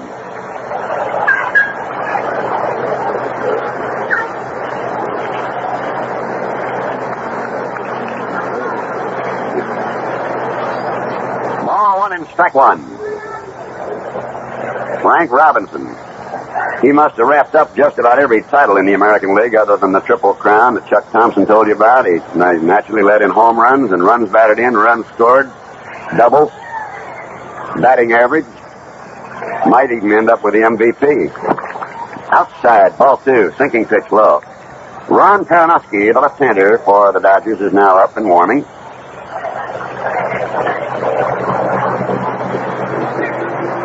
Two balls, a strike. Robinson still crowding that plate as he did when he was a National League batter. 2-1 pitch. He swung and missed it. The bat went foul way down the left field line. That's about as long as I've seen a bat go foul. Frank has done this on numerous occasions this year, and actually, we feel in Baltimore, he's hung up the all-time record for distance and perhaps the number of times. I would say that going back over American League players of the past 10 years, only Minnie Minoso's ever thrown one any farther than he has. I'll tell you one thing. With that swing, he blew all the air out of the infield. Oh, did he cut. 2 balls, 2 strikes. Miller ready now. He wants a decision here if he can get it favorably, of course. 2-2 pitch, swinging a foul back. He jammed him nicely on the pitch. 2 balls, 2 strikes. Baltimore 5 and the Dodgers 2 in the top half of the 6th inning. 2 men on and 2 men out.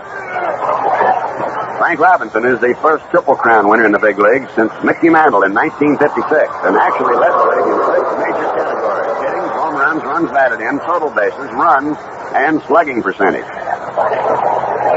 2-2. Reach for, pop foul, out of play, and the bat's gone out now in between the pitcher's mound and third base.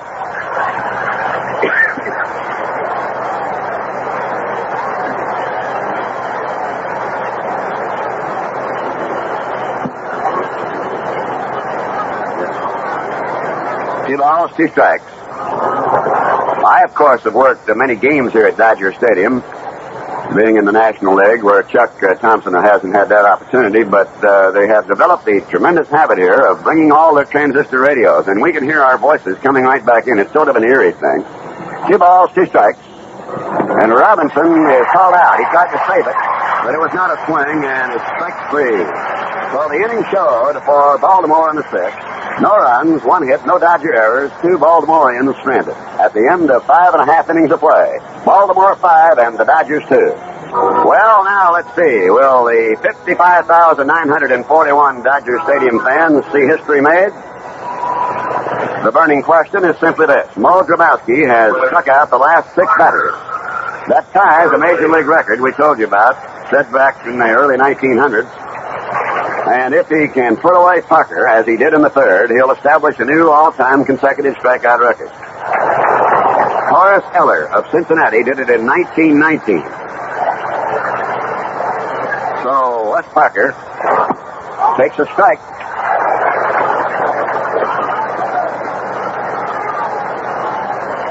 No balls, 1 strike. We're in the bottom of the 6th. 5-2, Baltimore leading. Outfield straight away to Parker, a switch batter.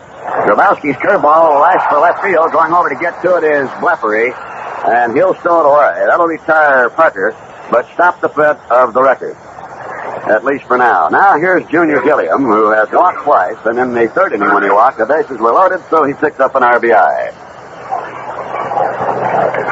Gilliam, a switch batter. This ability of the Dodger infield to have the only all-switch hitting infield in the history of baseball is something, because you just do nothing but turn them around when you bring in another pitcher. Swing and a miss, strike 1. Must be pretty discouraging to managers when they know that they can bring in a righty or a lefty and 4 fellows aren't going to be hurting too much. They're just going to turn around. Up high a ball. There are many who try to throw the left-handers against the Dodgers in order to make them right-hand hitters so that they can at least get the advantage of 1 less step in their favor. Here's a foul coming back out of play. Mo Grabowski with 1 down.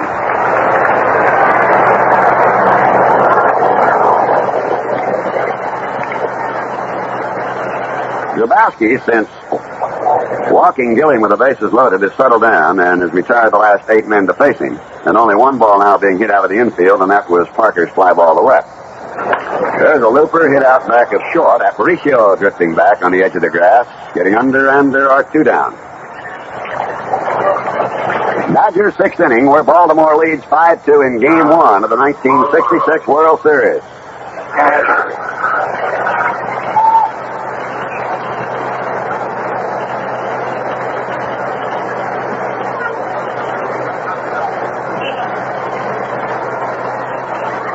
John Roseborough is 0 for 2, but it's not his fault. A sensational catch by Russ Snyder in the 2nd inning robbed him of a base hit. There's a liner toward left, and coming up for it, Bleffery, and makes the belt-high catch that retires the side. So it's another 1-2-3 inning for Mo Grabowski. And at the end of 6 full innings of play, Baltimore 5-7-0, the Dodgers 2-2-0. Chuck Thompson, Mo Grabowski has certainly been a tower of strength, and he's been a well-traveled pitcher, and perhaps in all of his travels never felt he'd end up here in a World Series. Actually, one man responsible for his being in this World Series with the Orioles this afternoon is not eligible to play in the World Series, is a member of the Baltimore Orioles, a reserve catcher, out the greater part of the year due to injuries. And I'm referring to Charlie Lau. It was Charlie Lau's recommendation to Baltimore that they obtain Mo Grabowski. And Charlie went on record at that time saying that if you do, you've got a fine chance of winning a pennant. Standing in now to lead off the Baltimore 7th, they lead the Dodgers 5-2 in this first game. Brooks Robinson, who hit a home run, backing up Frank Robinson's 2-run homer. Then bounced to third and popped to short. He's 1 for 3. Stands in a right-hand batter. They'll play him to full. They gap him in right center, and the Dodger infield on the left side overswings toward the foul line. Bob Miller works to him. Robinson cuts on a slider, doesn't get it. Strike 1.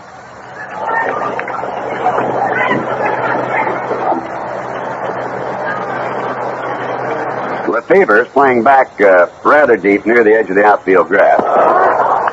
Pitch that sank a little low, a ball. Miller appeared to be slightly unhappy with the call. 1 ball, 1 strike. The Orioles picked up 3 in the first, 1 in the second, 1 in the fourth. The Dodgers 1 in the second and third. 1-1 pitch, inside off the 5th. Ball 2, 2-1. You're just getting into our broadcast. Don Drysdale went the front 2 for 4 runs. Moeller, the next 2 for an inning.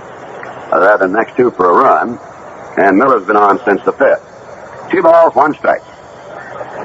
Robinson, a hard smash toward short, takes the big bill hop for Maury Wills. He throws across to Wes Parker, and there's 1 away. Now Boog Powell's in. Fouled out to third, grounded to short. Double in the 5th inning, and with his ponderous, thundering action, tore first base loose and had to replace it.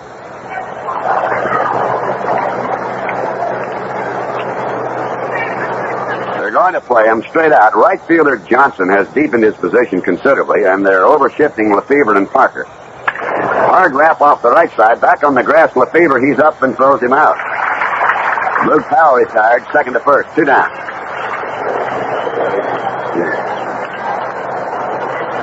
Kurt Bleffery, single to right, popped up to short, drew an intentional walk, 1 for 2 on the day. 55,941 in beautiful Dodger Stadium in Los Angeles, California, witnessing the getaway of this exciting classic.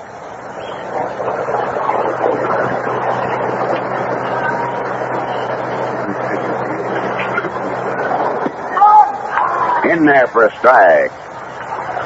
Sandy Koufax, of course, scheduled to go tomorrow for the Dodgers, and Jim Palmer, who will not be 21 until the 15th of October, will be his opponent. Inside, did it hit him? He's dancing around and is now talking to the plate umpire, Bill Jakowski. It's a ball, 1-1. Best way to get that one is wear shoe polish and then get hit on the foot. Boy, that first time that ever happened in the World Series, they talked and wrote about that for hours. Nippy Jones from the Cardinals.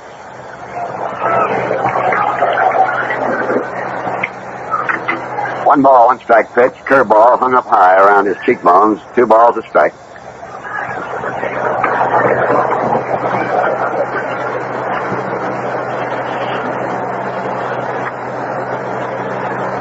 2-1 pitch.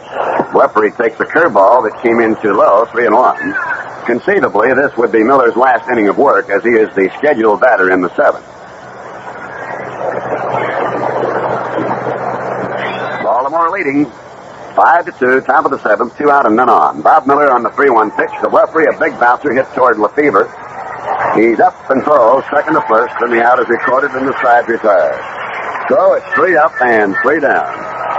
And at the end of 6 1/2 innings, the score in this ball game is 5-2 in favor of Baltimore.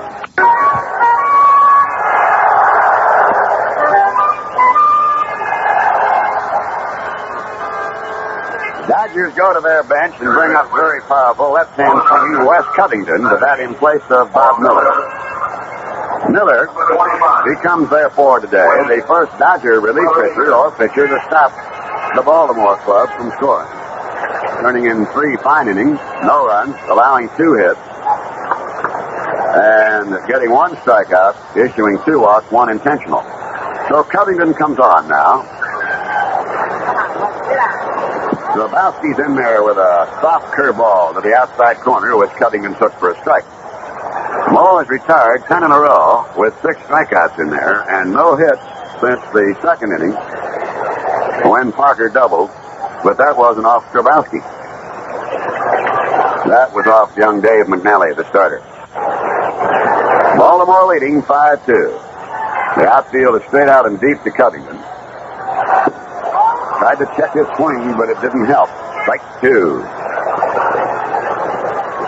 Grabowski is moving that ball around very nicely. He's pitching to his spot beautifully. Up and in, down and away, picking up corners, changing speed. The 0-2 pitch is a curveball, foul back. 0-2. Baltimore infield, Brooks Robinson at third, Luis Aparicio at short, Johnson at second, and Boog Powell at first, with Blefary, Schneider, and Robinson in the outfield, Grabowski, and, of course, Echeverria in the battery. Ron Farinowski up for the Dodgers in the bullpen, left-handed.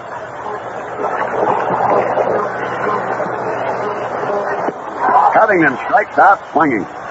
That's 9 strikeouts and 8 for Grabowski.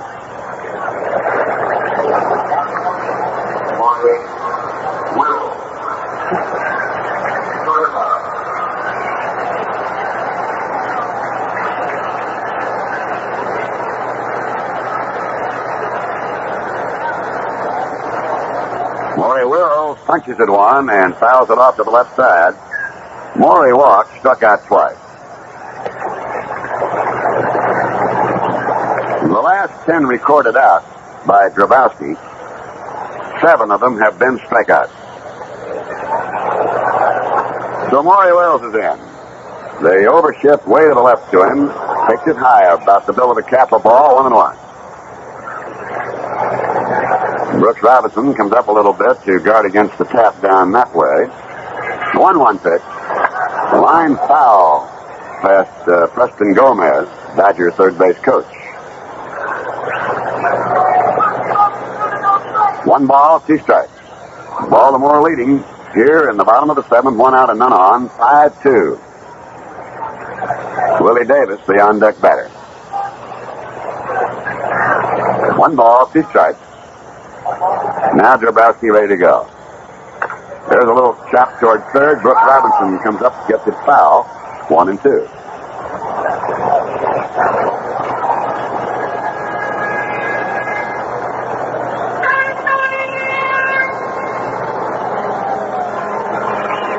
Two records tied here today, in case you're just tuning in. Frank Robinson and Brooks Robinson homering back-to-back in the first inning. Ties their record of 2 homers in 1 inning.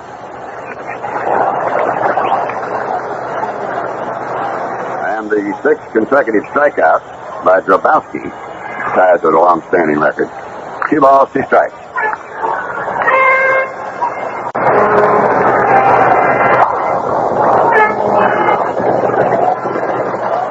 Will stepping out now, asking something of plate umpire Bill Jakowski, and will want to have the baseball examined. Wills is full of all kinds of tricks. It's one of the reasons why he's such a tough competitor. He'll do anything he can to distract you. 2 balls, 2 strikes. Up toward third, foul. He took a shot at it.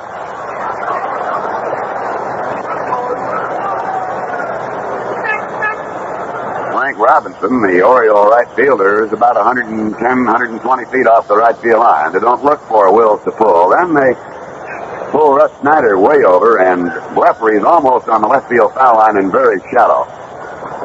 Much the same type of a defense they set up at one time against Richie Ashburn, who is this type of hitter.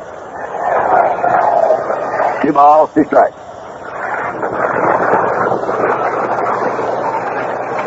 Here's the 2-2 pitch. Underneath. Just missed with it. 3-2.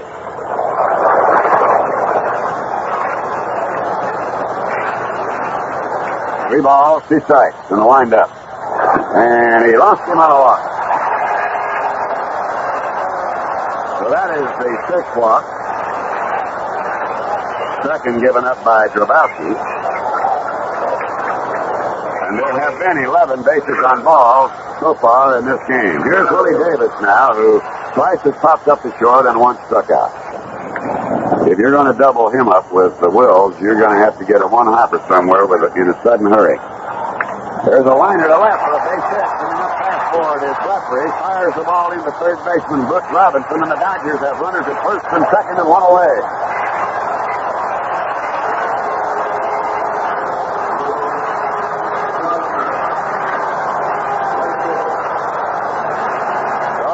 Comes singing back here with 1 away. Wills draws a walk. And Willie Davis went to the opposite field on a curveball and lined to left for a single. That is their 3rd hit in the ball game and their 1st since Parker doubled in the 2nd inning. Now Lou Johnson, who has inspired this Dodger ball club, stands in. He walked and scored in the 3rd inning. Wide defending struck out him around the walk. Pitch to Lou. Bunted foul. Strike 1. He tried to drop that one down third and to load him up for Tommy Davis. Typical Los Angeles Dodger maneuver. They'll do all sorts of things. And they get away with it enough because if they didn't, they wouldn't be here in the World Series. 0-1 to the right-hand batting Lou Johnson. Runners lead at first and second, 1 away. Wills is going. The ball popped up towards third, and it's going into foul territory, which will nullify the infield fly rule. Brooks Robinson makes the catch, but Wills was going on the play. So Wills back to second base and Willie Davis to first. And Tommy Davis, the left fielder, who grounded out to third, drew a walk and struck out standing in. Baltimore leading the Dodgers 5-2 in the bottom of the 7th inning, 2 out and 2 on.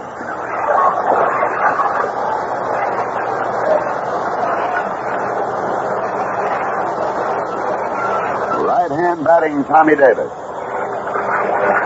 Wills a good lead at second. Nobody holding, of course, on Willie Davis at first. Tommy Davis takes a slider for a strike, 0-1.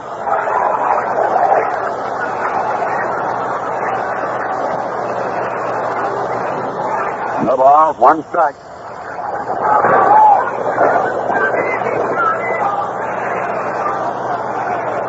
Outfield overshifted to the left for this fella. The 0-1 pitch. That slider moved outside the ball, 1-1.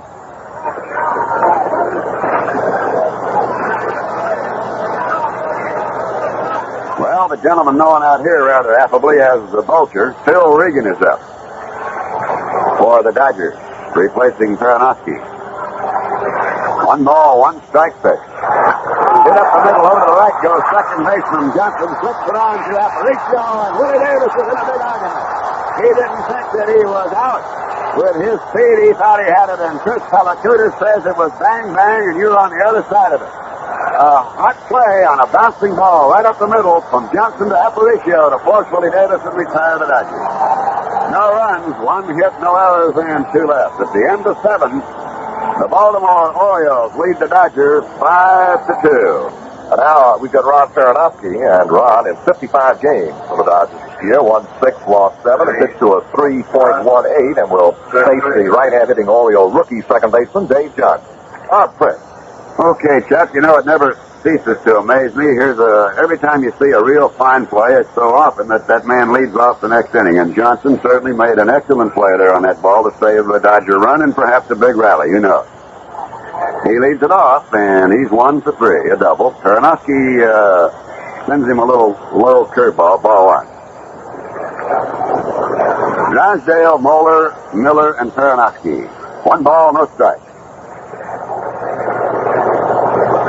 Here's the 1-0 pitch, and it's on the corner for a strike call, 1-1. Peronofsky and plate umpire Bill Jakowski engaged in what has to be several years ago one of the most humorous things in baseball. There's a ball hit right up the middle, a solid base hit. Andy Etchebarren, who walked and scored, grounded to second and singled to right, will now stand in.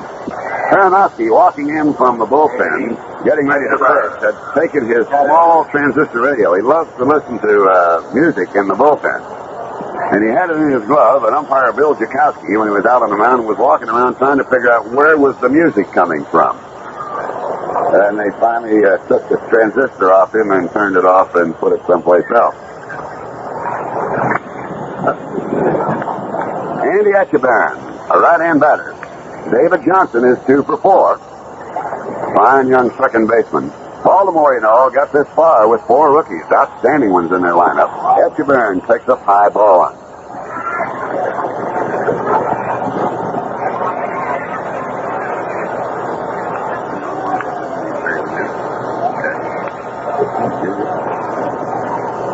One ball, no strike. Ron checks the runner at first in Dave Johnson. Etchebarren cuts at this one, fouls it over to the right out of play, 1-1. The Orioles scored 3 times in the first inning, 1 in the second and 1 in the fourth for their 5 runs. The Dodgers in the second and third, a run each for their 2. It's 5 runs, 8 hits, and no errors. Baltimore, Dodgers 2-3-0. Drysdale thus far on the hook for it. Grabowski trying to grab the ring.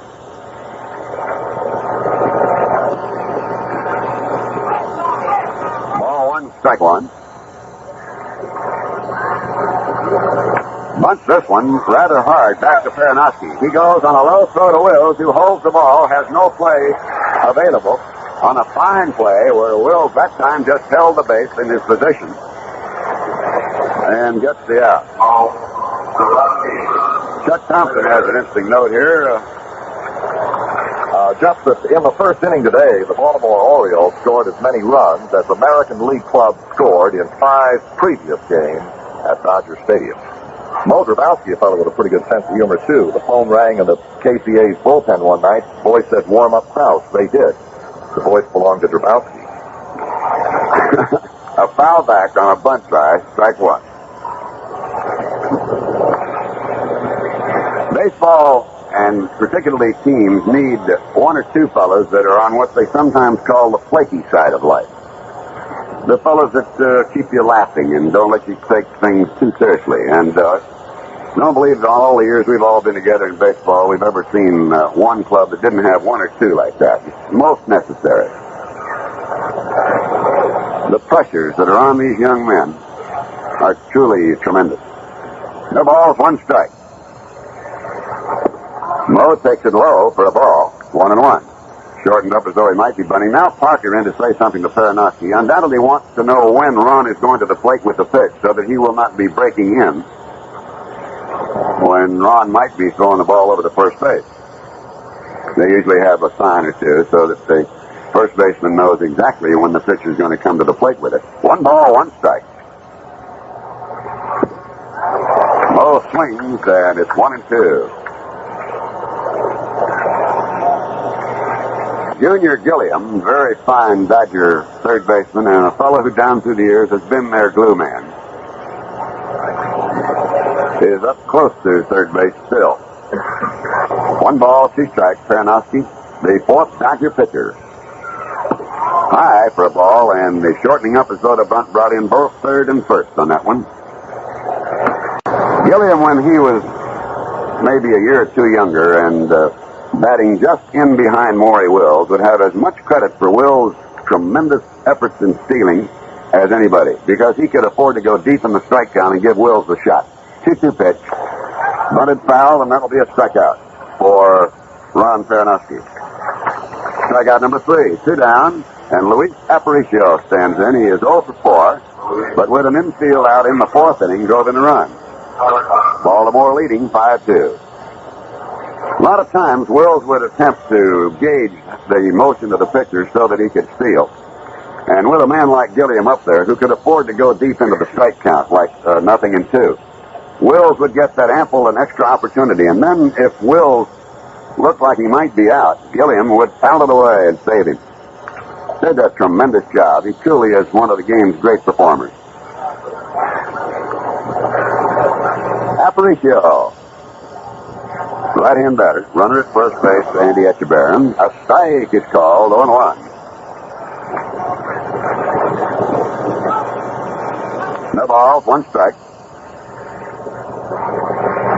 Russ Snyder, the center fielder, the on-deck batter. Farinowski's ball tailed away that time outside. 1 ball, 1 strike. Dodgers in with 8 base hits. And the Orioles are in with 8, and the Dodgers in with 3. Here's the 1-1. There's a line drive right to short. Wills Lee times after. Maury timed that beautifully, and Lee tied to grab it and retire the side. So in the Baltimore 8th inning, no runs, 1 hit, no errors, and 1 left. And we go now to the Dodger 8th. Baltimore leading 5-2. Into the Dodger 8th inning, Lefevre, Parker, and Gilliam, the scheduled 3 batters. Baltimore leading 5-2. Lefevre hit a booming home run in the 2nd inning. Walked in the 3rd. And struck out in the 5th. He's up left-handed against Mo Grabowski. Dave McNally went 2 1/3 for 2 runs on 2 hits. Grabowski has pitched a very strong ball game since coming on with 1 out in the 3rd. His fastball is outside, ball 1. Stu Miller listening in the bullpen. I'm informed by Chuck Thompson. Here's the 1-0. A strike called. Has had some pain in his shoulder, and Hank Bauer allows him to say whether he feels good or not. And that if he feels loose and no pain, he brings himself in, or otherwise he says, I can't do it. 1-1. A ball, 2-1.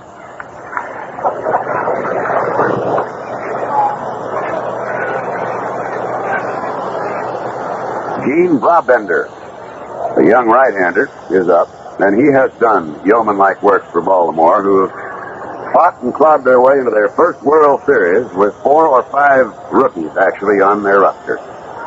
The 2-ball, 1 strike pitch is popped up. Way up she goes. And Grabowski's telling Brooks Robinson to get it. Moves right out in front of the mound. It is rather unusual, Chuck Thompson, to have 4 or 5 rookies stay in a ball club and be able to do what they've done. One of the big reasons the rookies have been able to play as well as they have for Baltimore this year is the steadying influence of men like Brooks Robinson at third, Luis Aparicio, the shortstop, and the magnificent Frank Robinson in right field. He's kept the kids loose, kept them going. Here's Wes Parker. He doubled, struck out, line to left. You're just getting into the broadcast with us. In the 4th and 5th innings, Mo Grabowski struck out at 6 in a row, and that tied a World Series record. And then Parker lined to left so that Mo lost the opportunity there to establish a new one. Line drive, hooking foul down the right field line, strike 2. Wes Parker is possessed of magnificent hands. He truly is a sight to watch at first base. He just moves like a cat, and almost any kind of a hop or anything, he has what they call prop hands in baseball, and he's right there, very fluid. No balls, 2 strikes. Just missed upstairs. Grabowski's fastball above the letters, 1 and 2. Wes and his father play in many bridge tournaments in the off-season, and they're considered extremely good. Ball high, 2-2, a little chin music that time. 2 balls, 2 strikes. Baltimore 5, Dodgers 2. In the bottom of the 8th, 1 out and none on.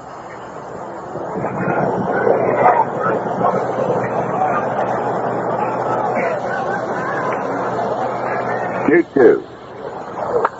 Powell straight back.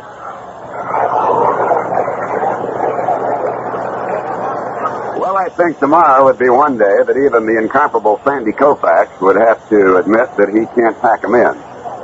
They'll be packed in regardless. But normally, and it has been a tremendous thing here in the National League, whenever Koufax was going, the attendance just went zooming. No matter what park he appeared in, he was always good for a big house. Change-up hit foul off first. Good motion by Drabowski, and then changed off his curveball. 2-2. Parker getting out in front of it.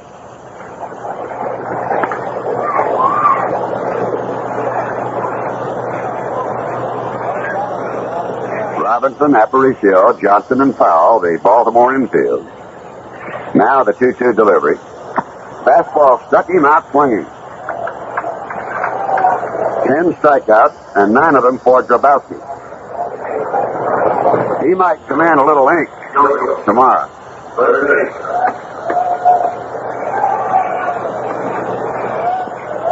Gilliam walked twice, and in the third, with the bases loaded to drive in a run, popped to short in the sixth. There are 2 down. 1 strike. They might possibly, somebody, enterprising reporter, ask Drabowski if he ever pitched a better game. But it'll never be quite as good as the one question asked of Casey Stengel. Up high a ball when Don Larson pitched the perfect no-hitter when somebody said to him, "Did you ever see Larson pitch a better one?" Ball 1, strike 1. Foul back by Junior. 1-2. Bottom of the 8th in game 1. 55,941. Looking on. Baltimore has 5 runs on 8 hits. The Dodgers 2 runs on 3 hits. Gilliam, a switch batter. There's a liner toward left, and coming up for it, Bleffery, and makes the belt-high catch that retires the side.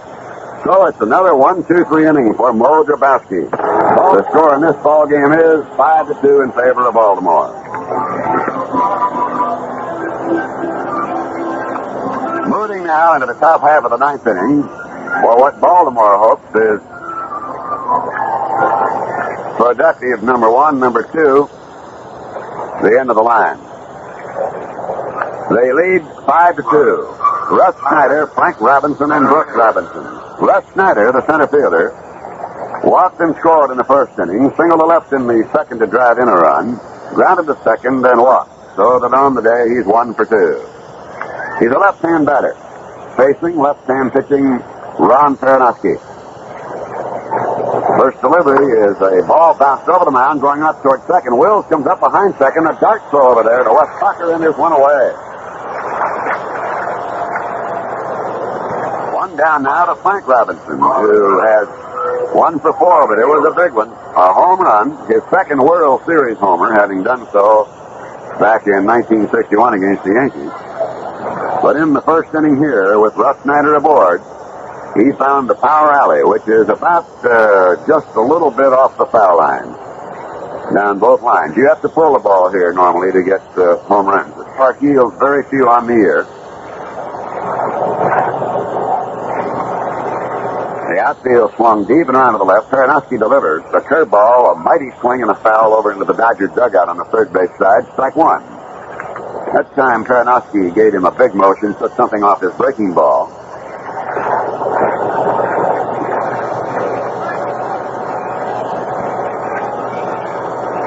Outfield swung left. Fastball line for left field. Tommy Davis coming up for it is not going to be able to get to it. It loops in there for a base hit. That's the 9th Baltimore hit. The batter now, Brooks Robinson, without question, one of the greatest fielding third basemen in baseball. And judged by many to be the greatest. He's 1 for 4. He homered in the first inning. That's the second hit surrendered by Peranowski. Gets a fastball strike call at the knees, 0-1. No balls, 1 strike. 1 away, 1 on, and it's 5-2 in the top of the 9th. Baltimore. There's Brooks Robinson lining the ball. He will. A brilliant play by little Maury as he ran over into the hole and leaped up and backhanded it. Second stellar play by Maury Will. So there are two away in the Baltimore ninth. And Boog Powell, one hit in 4 at-bats, a double back in the 5th inning. Standing in, double to left. And fouled out to third and grounded to short and second his other appearances. 5-2 Baltimore. Quick thrower to first base. Frank Robinson back. Mr. Robinson, incidentally, is caught in the depth base stealer, one of the smarter men maneuvering around out there. So he's always a threat to be doing something. Aronofsky delivers, and he just is outside with it, a ball, 1-0. This game has seen Drysdale, who is currently on the hook for it, Moeller, Miller, and now Ron Aronofsky. Aronofsky delivers, and there's a dive hit deep to right, and Johnson comes up just a little bit because he was pretty deep to begin with. And a little white in that ball came popping out of the glove down the line there a little bit, but he held on to it, and that retires the side. So in the Baltimore ninth, no runs, 1 hit, no errors, and 1 left. And we go now to the Dodger ninth inning. Baltimore leading 5-2.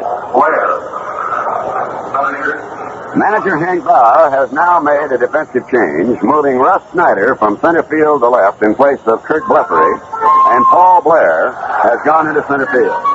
So that if you're keeping a scorecard, Paul Blair would be batting in the number 6 spot in place of Bleffery and playing center field. Dodgers now go with Johnny Roseboro, who is 0 for 3, but who was really robbed on a sensational catch in the 2nd inning by Russ Snyder when he made a beautiful play. On a ball that looked like it was in the gap for extra bases, as Chuck described for you, and Snyder came from out of nowhere. Dodgers have Ron Fairley in the on-deck circle. Ball high from Mo Grabowski.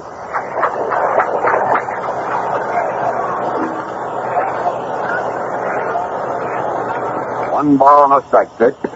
Ball 2 upstairs, 2-0. Stu Miller is listening again in the Baltimore bullpen. It's 5-2, but the Baltimore Orioles know about the famed Dodger charge in the 9th. As do 9 other clubs in the National League. Ball 3 high, 3-0 to Roseboro. Andy Etchebarren out to have a word and Pat Moe. Moe at Trinity College and majored in economics and is a stockbroker and watches the market carefully. 3-0 pitch. Strike as he picks up that inside corner. 3-1. 55,941. Grabowski working quickly. Strike 2 call, 3-2.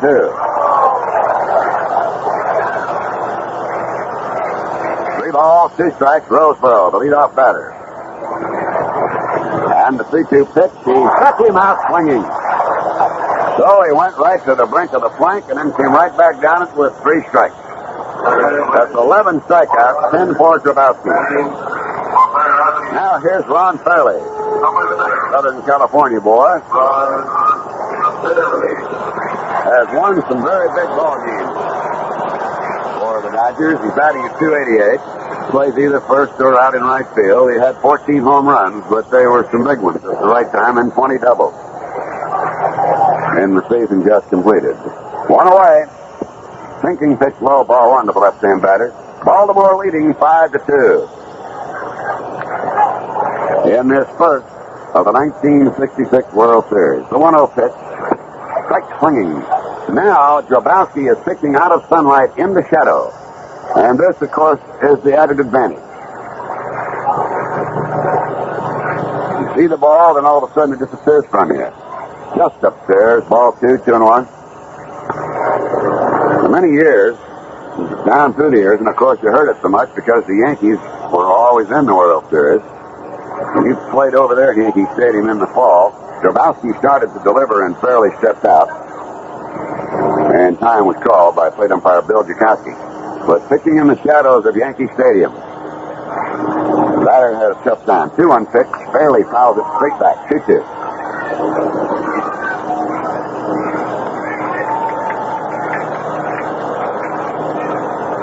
Two balls, 2 strikes, 1 out, none on. Dodger 9th inning. Baltimore 5, the Dodgers 2. Now the 2-2 pitch. Struck him out swinging.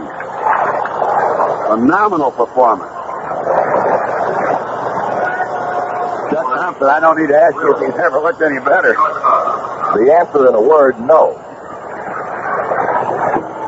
Just a magnificent pitching performance by Mo Grabowski. He struck out 6 in a row in the 4th and 5th. He came on in the 3rd with 1 away. He gets a little high there to Wills, ball 1. Maury's 0 for 2, striking out twice, walking twice, and in with 1 stolen base. There's a strike call, 1-1.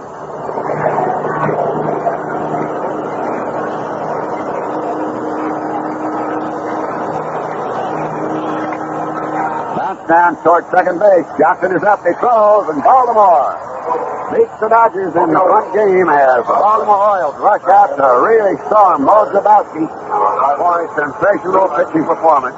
And Baltimore takes it in the front one. The 9th inning here, 3 up and 3 down. And the 9, it's all over. Baltimore 5 and the Dodgers 2.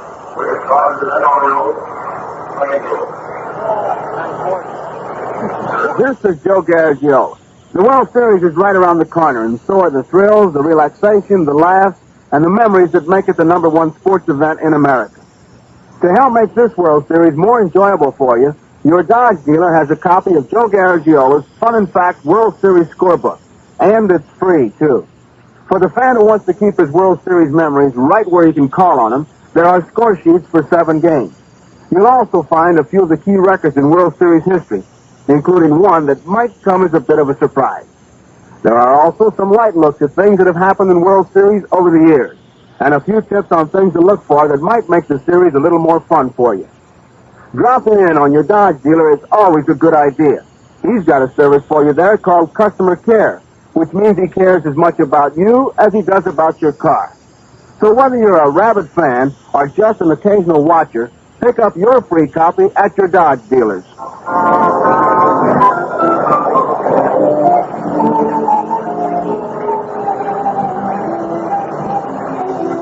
Before we get to the summary of everything went on out here, let's pause 30 seconds for station identification. This is WGY, WGFM, Schenectady, New York.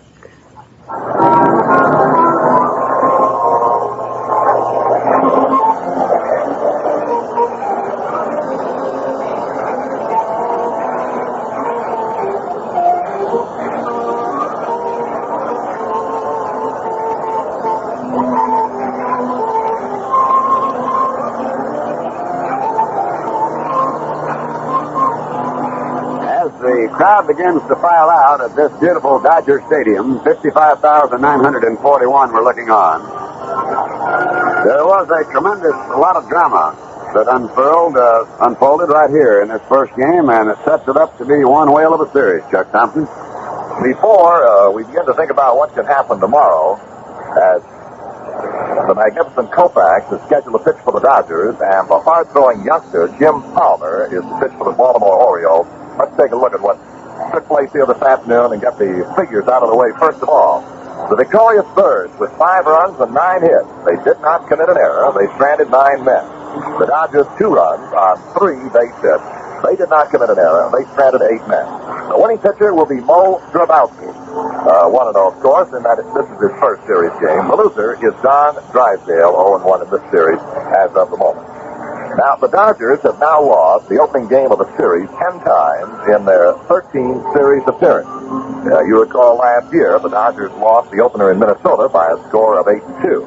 The Drysdale's composite World Series record now, 3-1 in the series at L.A. and 3-2 overall in the series. To go back on the Orioles scoring, and we didn't have to wait very long. It started in the very first inning. Russ Snyder, with 1 out, threw a base on ball. Frank Robinson then powered his second World Series home run into the lower deck seats from the left field corner. And just like that, the Baltimore Orioles were on top of the Dodgers and Drysdale 2-0. Before the folks could settle back on their seats from the 2-run home run blast off the bat of Frank Robinson, Brooks Robinson banged one into the same area, and Baltimore led by a score of 3-0 at the end of the first inning. The Dodgers threatened very briefly in the first inning as Maury Wills led off with a walk and in typical Dodger fashion raced down to second base while Willie Davis was at the plate taking his ball.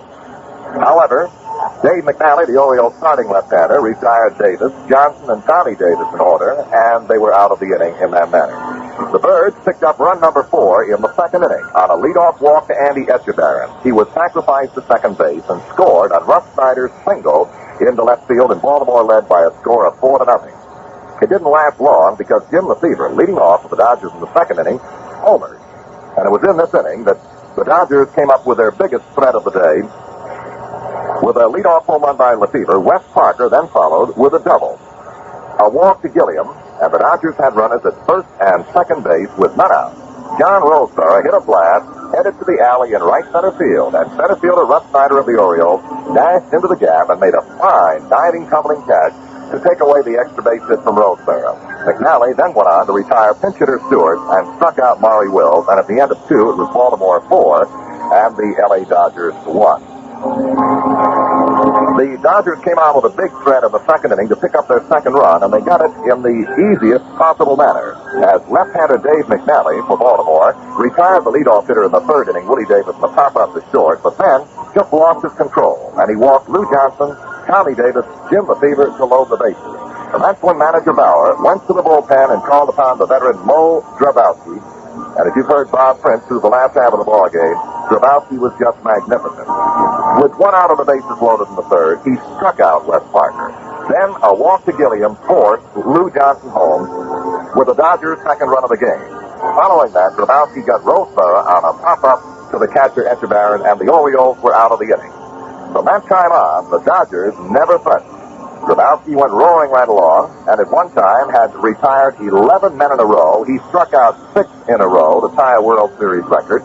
He wound up the day's effort with a total of 11 strikeouts, credit one to the starting pitcher Dave McNally, and a total of 12 Dodger strikeouts. Drabowski walked only 2 men, and while he was on the mound, only one Dodger got as far as second base from after the third inning, and that was Maury Wills in the 7th inning.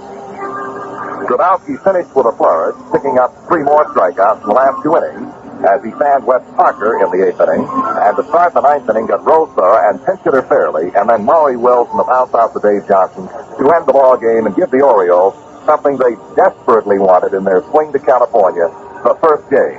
Manager Bauer has, and I think all managers do this, with a ball club on the road, you cannot underplay the significance, the importance of that first win, that first game, and the Orioles have picked it up here this afternoon at Dodger Stadium. Going back over the Orioles scoring, they picked up their 5th run and final run in the 4th inning on a leadoff double by rookie Dave Johnson. Then Andy Etchebarren, right-handed batter, deliberately hit the ball the first base side of the infield, which sent Johnson into third base. Mo Drabowski then walked, and Louis Aparicio hit a bouncer to the shortstop Wills. Maury had to go kind of hard into the hole to get to this ball, and he executed the force of Drabowski at second base, the only play available. And while that was going on, Johnson checked in with the Birds' final run. Baltimore 5-2 over the Dodgers in the opening game, and a great win for Baltimore. Prince? Yes, it certainly was, Chuck Thompson, and you and I will get back here together to theorize a little bit on what the impact of tomorrow's great contest is going to be in one moment, right after this message from Winston.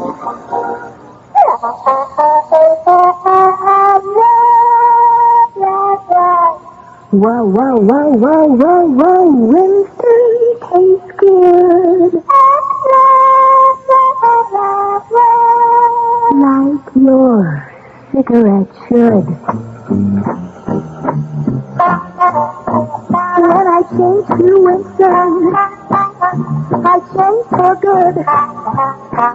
'Cause I got good taste, like I knew I would. Winston tastes good, like it should. When you change to Winston, change for good, 'cause Winston tastes good like a cigarette should. Winston taste good like your cigarette should. Make your cigarette Winston. We'll remind you once again, ladies and gentlemen, here at Dodger Stadium, before 55,941 fans, the Baltimore Orioles got away winging as they defeated the Dodgers 5-2, took Drysdale down and Drabowski on, and Chuck Thompson just gave you a very excellent summation of what went on there, and we won't get into that anymore as much as the fact that now the Dodgers come back with the strongest of the strong, and their great and superb left-hander who truly belongs in a higher league. If there is one, he should be in it. Koufax is one of the most magnificent pitching machines baseball has ever seen or perhaps ever will see, winning 27 games and time after time after time, keeping the Dodgers very close to the race, and then when they had to have him on closing day to get the thing in the hopper, he went out on 2 days' rest and did it. We all know about the great Koufax. We all know about his great ability to pitch. Now, of course, the psychological advantage would swing to Baltimore were they able to defeat Koufax tomorrow, and that would be something else to take back to Baltimore with them for Game 3 in Baltimore. But what about young Jim Palmer, Chuck, the youngster that goes against the mighty Koufax tomorrow? As you said, Bob, this young fellow won't reach his 21st birthday until October the 15th, but this young man Palmer went the route on September the 22nd, pitched the 5-hitter to B.C. Hayes, and that enabled the Orioles to clinch their first American League pennant. He beat Kansas City by a score of 6-1. Manager Hank Bauer has been quoted as saying about Palmer, he will not scare the Orioles all year long. When you play baseball for a man like Bauer, you've got to be able to accept the challenge. Hank has faced them squarely all his life as a player and as a manager. And the Orioles, of course, have nothing but the utmost respect for their magnificent Sandy Koufax, but it's a challenge that they are looking forward to. The final score once again in the first game of the World Series here in Dodger Stadium, Los Angeles, California. Baltimore Orioles 5, Los Angeles Dodgers 2. And now speaking for Chuck Thompson, this is Bob Prince saying thanks for being with us. This has been an NBC Radio Network production.